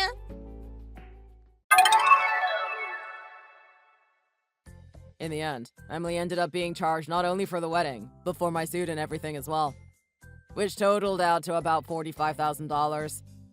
However, Emily of course didn't have this kind of money, and had to resort to getting loans to try and cover the costs. It seems that being invited by one of my workers really took a toll on her, and the news of her crazy antics spread like fire around the community. It even reached her old workplace, where she was told she couldn't be rehired due to her attitude. She has tried time and time again to use her so-called cute looks to find part-time jobs at places like cafes and bars, but every time she goes in for an interview, she is turned away due to her horrible attitude and weight. It even looks like one of the places she interviewed at said no, but recommended her to a bar downtown that needed a dishwasher.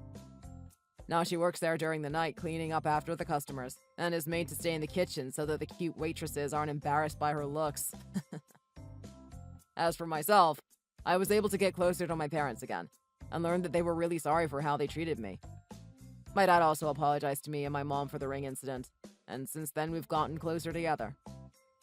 If I can choose one good thing that came from Emily's screwed-up wedding, is that I was able to forgive my parents for how I was treated, and get to see Emily's face when she heard that Jim had called the wedding off.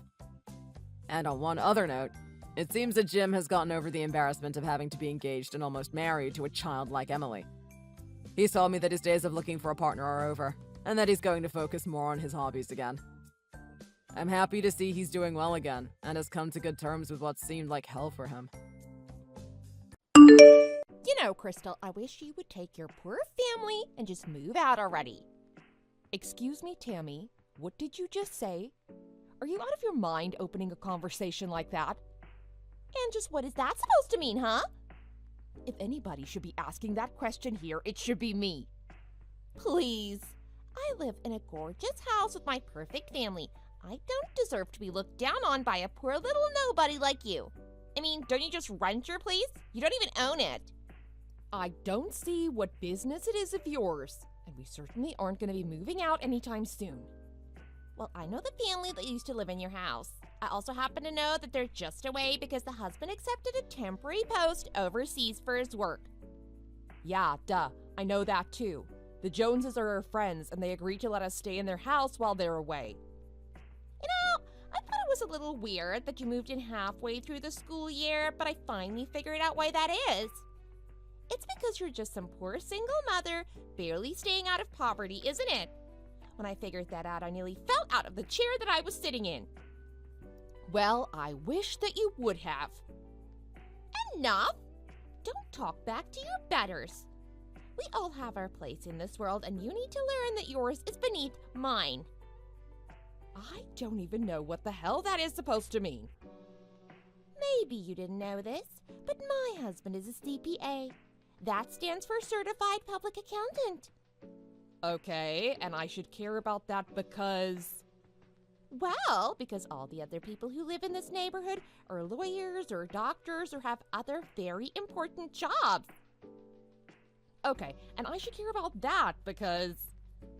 So my point is that you don't belong here.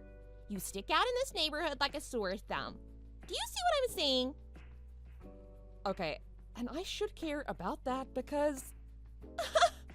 Oh, you really are so at a loss for words that lame response is all that you can come up with. What are you, some kind of dog?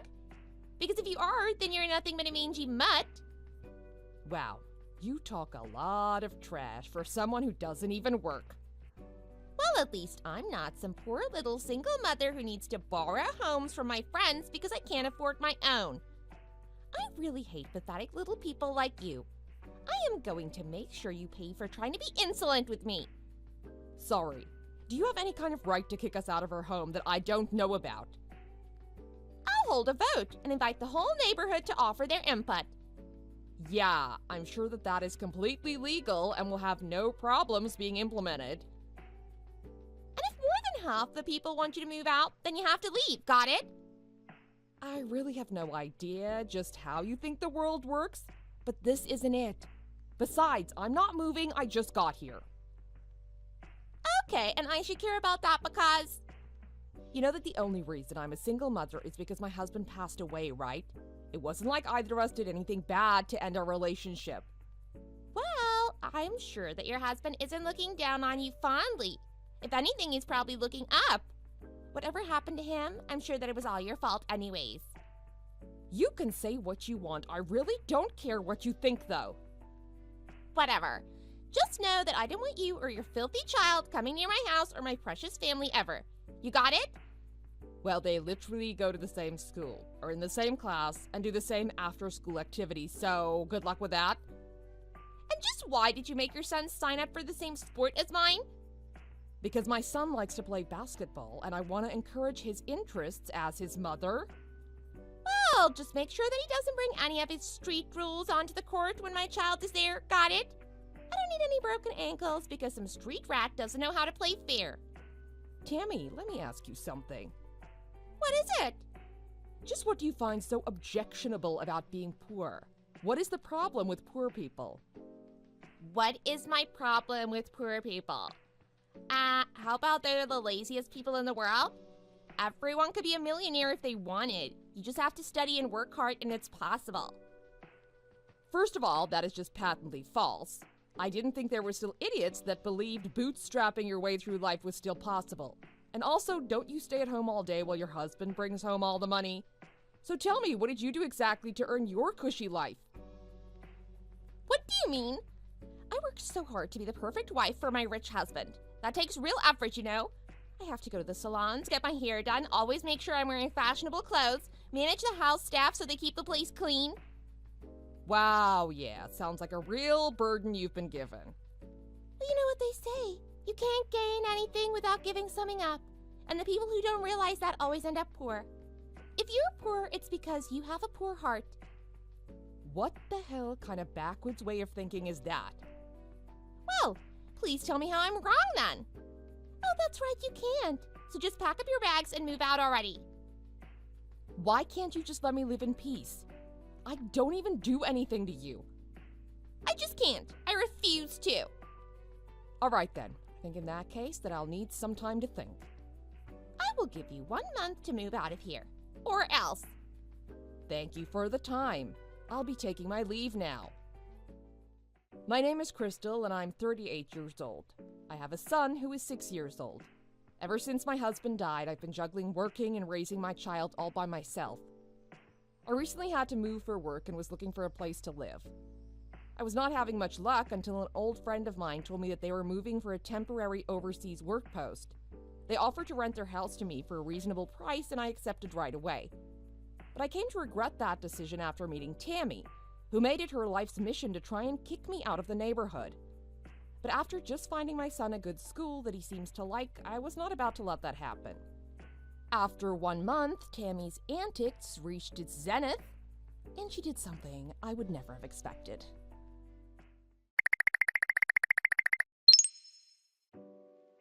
Crystal, why are you still here? I thought I told you that I wanted you out of the neighborhood by now. I've already given you an extra week to get out of here. Oh yes, of course. The only thing is, I just don't get why I should be the one that has to move. I mean, I'm living here minding my own business and not bothering anyone. Well, just your existence is bothering everyone. You seem to be the only one here that feels this way. I really wish you would just leave me alone. Who do you think you're talking to? And I really wish that you'd stop trying to mess with me and my family, like last night, for example. What are you talking about? Do you really think that someone as elegant as me would stoop down to the level of messing with you? Elegant? Well, maybe on the outside at least. And just what is that supposed to mean, huh? If you open a dictionary and look up the word, it's my picture that you'll find next to it. I'm sure that it is. Anyways, I never threw anything at your house, so I have no idea what you're talking about. But I never mentioned anything about anyone throwing stuff. Well, Obviously, I was able to guess that you were talking about all the egg that I still see you haven't wiped off of your walls. Do you even care that you're single-handedly bringing the whole value of the neighborhood down with your laziness? It wasn't just eggs. A rock also came smashing through my window. I don't care who it was, I just want to know who did it. And since I'm just renting this house, I would really appreciate it if something like this never happens again. Well, if you want that to happen, then I suggest leaving and never coming back. As I have told you, I have my son's school and sports to think about, and we are not going to be moving anytime soon. Well, then I guess you should shut your mouth and quit complaining about broken windows. Well, I can't sleep thinking about what might happen to the house in the night. It is even affecting my work. Oh, you mean the lame little part-time job that you have? You must be working hard for that, what, $1,000 a month? Can you please stop trying to guess at how much I make from my job? Oh, what's the matter? It's not even that high? That wouldn't surprise me. Wow, you are really something else, do you know that? Look, I'm doing this for my neighborhood, all right? But we exchanged messages from before you found out that I was a single mother. Then you were so kind and welcoming. That's right. But once I found out what you truly were, I knew that you and I could never be friends. Are you really that much of an elitist? I'm not an elitist. I just know that I and everyone else in this neighborhood deserve better than to live near some poor single mother and her snot-nosed brat. Hold on a second. Tammy, you weren't raised by a single mother, were you? Shut up! You don't know what you're talking about, okay? Shut up, shut up, shut up, shut up! And something tells me that I just figured you all out. But come on, it really isn't that bad. I mean, my son and I get along great like this and are happy with our lives together. Ever since you've moved in here, all you've done is piss me off, do you know that? Oh, dear. Well, I really didn't mean to. You better remember this day. I won't let you get away with this. What are you talking about? I have literally done nothing but exist in a house with my son.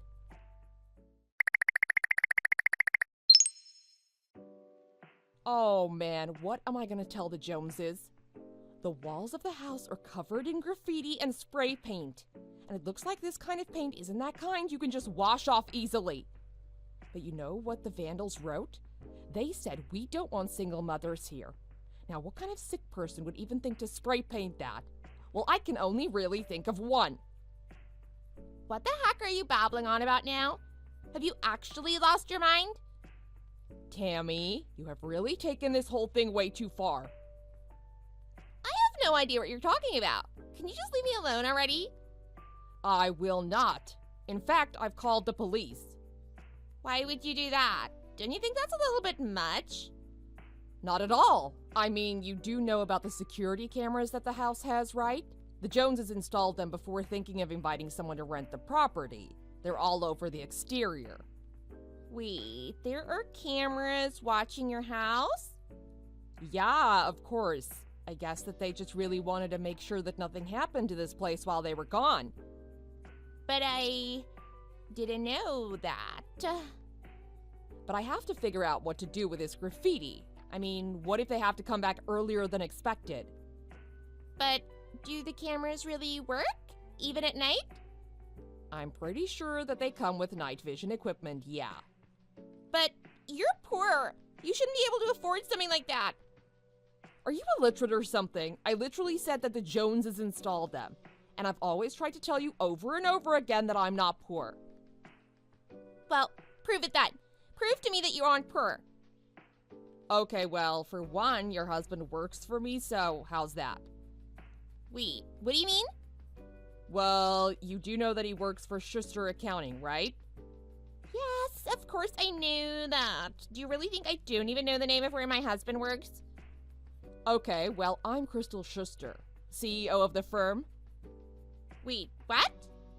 And I just recently opened a new office not that far from here. You're Mrs. Schuster. I used to be, at least. I opened the firm when I was still single, but I didn't change the name after I got married, even though my last name changed. I don't believe this. This can't be. Well, it's the truth. You know, we actually just hired your husband. I almost did a double take when I saw where he said his address was on his application. Oh no! can't believe I've been acting this way towards my husband's boss. What have I done? Well, I suppose I should have said something sooner. I just didn't realize who your husband was exactly. So I apologize for not greeting you both sooner. What do you mean? I'm the sorry one. I should have never acted that way. But anyways, that's neither here nor there. We should get back on topic. Ma'am, I take full responsibility for the graffiti and I promise to clean it all off. I would expect nothing less, frankly. And I will come to your house later with my husband to apologize in person. Ah, right. About your husband. He was actually fired earlier today. Wait, what? There has to be some kind of mistake. Well, it turns out that your husband is a little thief. What? What do you mean by that? Maybe he thought he could get away with it because his boss was a woman, but bit by bit, he was pocketing money from the business and taking it home with him. No, he would never do something like that. Not my husband. I suppose that I can't say anything with certainty until the police complete their investigation, but they actually called not that long ago and said that they were going to take him into custody. So, my husband is arrested then. He's sitting in some cold jail cell. Do you know the reason why he left his last job? He said that he didn't really get along with the rest of the staff there. Well, it appears that it was actually because he did something similar at his last firm, actually. I imagine they must have had some kind of investigation there as well. Well, now that I think about it, my husband was always willing to give me money whenever I asked for it, but I just thought it was because he was so rich. And we just got facts from the investigators. It seems that your husband was indeed the culprit. So then you're right. It was really him? So between your husband's embezzlement and your destruction of property, wow, you two make quite the couple, don't you? But don't you think that this kind of behavior is really unbecoming for the neighborhood? What do you mean? Well, I suppose that it isn't me that'll be having to leave her house, but you two. And your new address is going to be county jail. And then who knows what comes next for you two. Lots of big changes in your future, though. But what about my child? What am I supposed to do? You really should have thought about that before you acted so recklessly. It's too bad you can't take any of this back now, though. What am I gonna do? What is gonna happen to my son? It really is sad that the idiotic actions of the parents are going to have such nasty ramifications on their child. Please, just don't call the cops about what I did. Surely you can do that for me, right? I told you that I'd already called them. They're here at the house right now inspecting the damage. They've also already seen the security cameras, saw your face, and asked me for your address. Oh no, well, what should I do? You have to help me out here. You need to tell them something. But what I really want to know is, do you really hate me so much just because you were also raised by a single mother? Yes! It was just my mom and I hated her. She was so mean to me. Well, you can't just make that assumption about every single parent household that you see. I love my child and would do anything for him. I know, you're right. I'm sorry. I just got so upset whenever I see a child going through what I did. Well, like I said, not every child is going through what you did. There are good single mothers and bad single mothers, just like there are good parents and bad parents. I know that, but I can't help myself. I'm sick, okay? I need serious help. Well, I hope that the jail has a good mental health specialist then. Maybe you can work with them to overcome your trauma. You're right. But if you get out of this, then you'll have to work hard for your son with your husband out of the picture. It won't be easy, but you can stop the past from repeating itself. Okay, I'll do my best. I promise. I am so sorry for everything. Look, I won't try and take your money or anything, but I am going to see that you get court-ordered help. You need to be there for your son now. Do you understand? Yes, and I am so sorry for all that I've done. Thank you so much for this second chance. Well, I suppose you'll really have to save your apologies for the Joneses.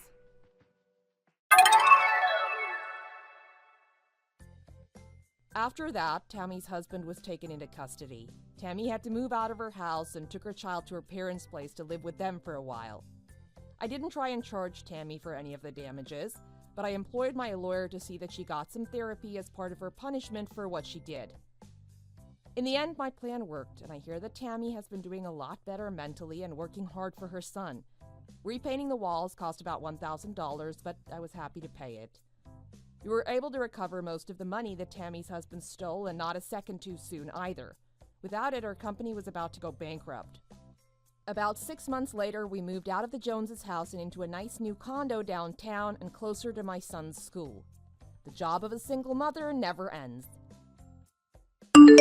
Thank you for watching. If you liked this video, please give it a thumbs up and don't forget to subscribe to see more content like this.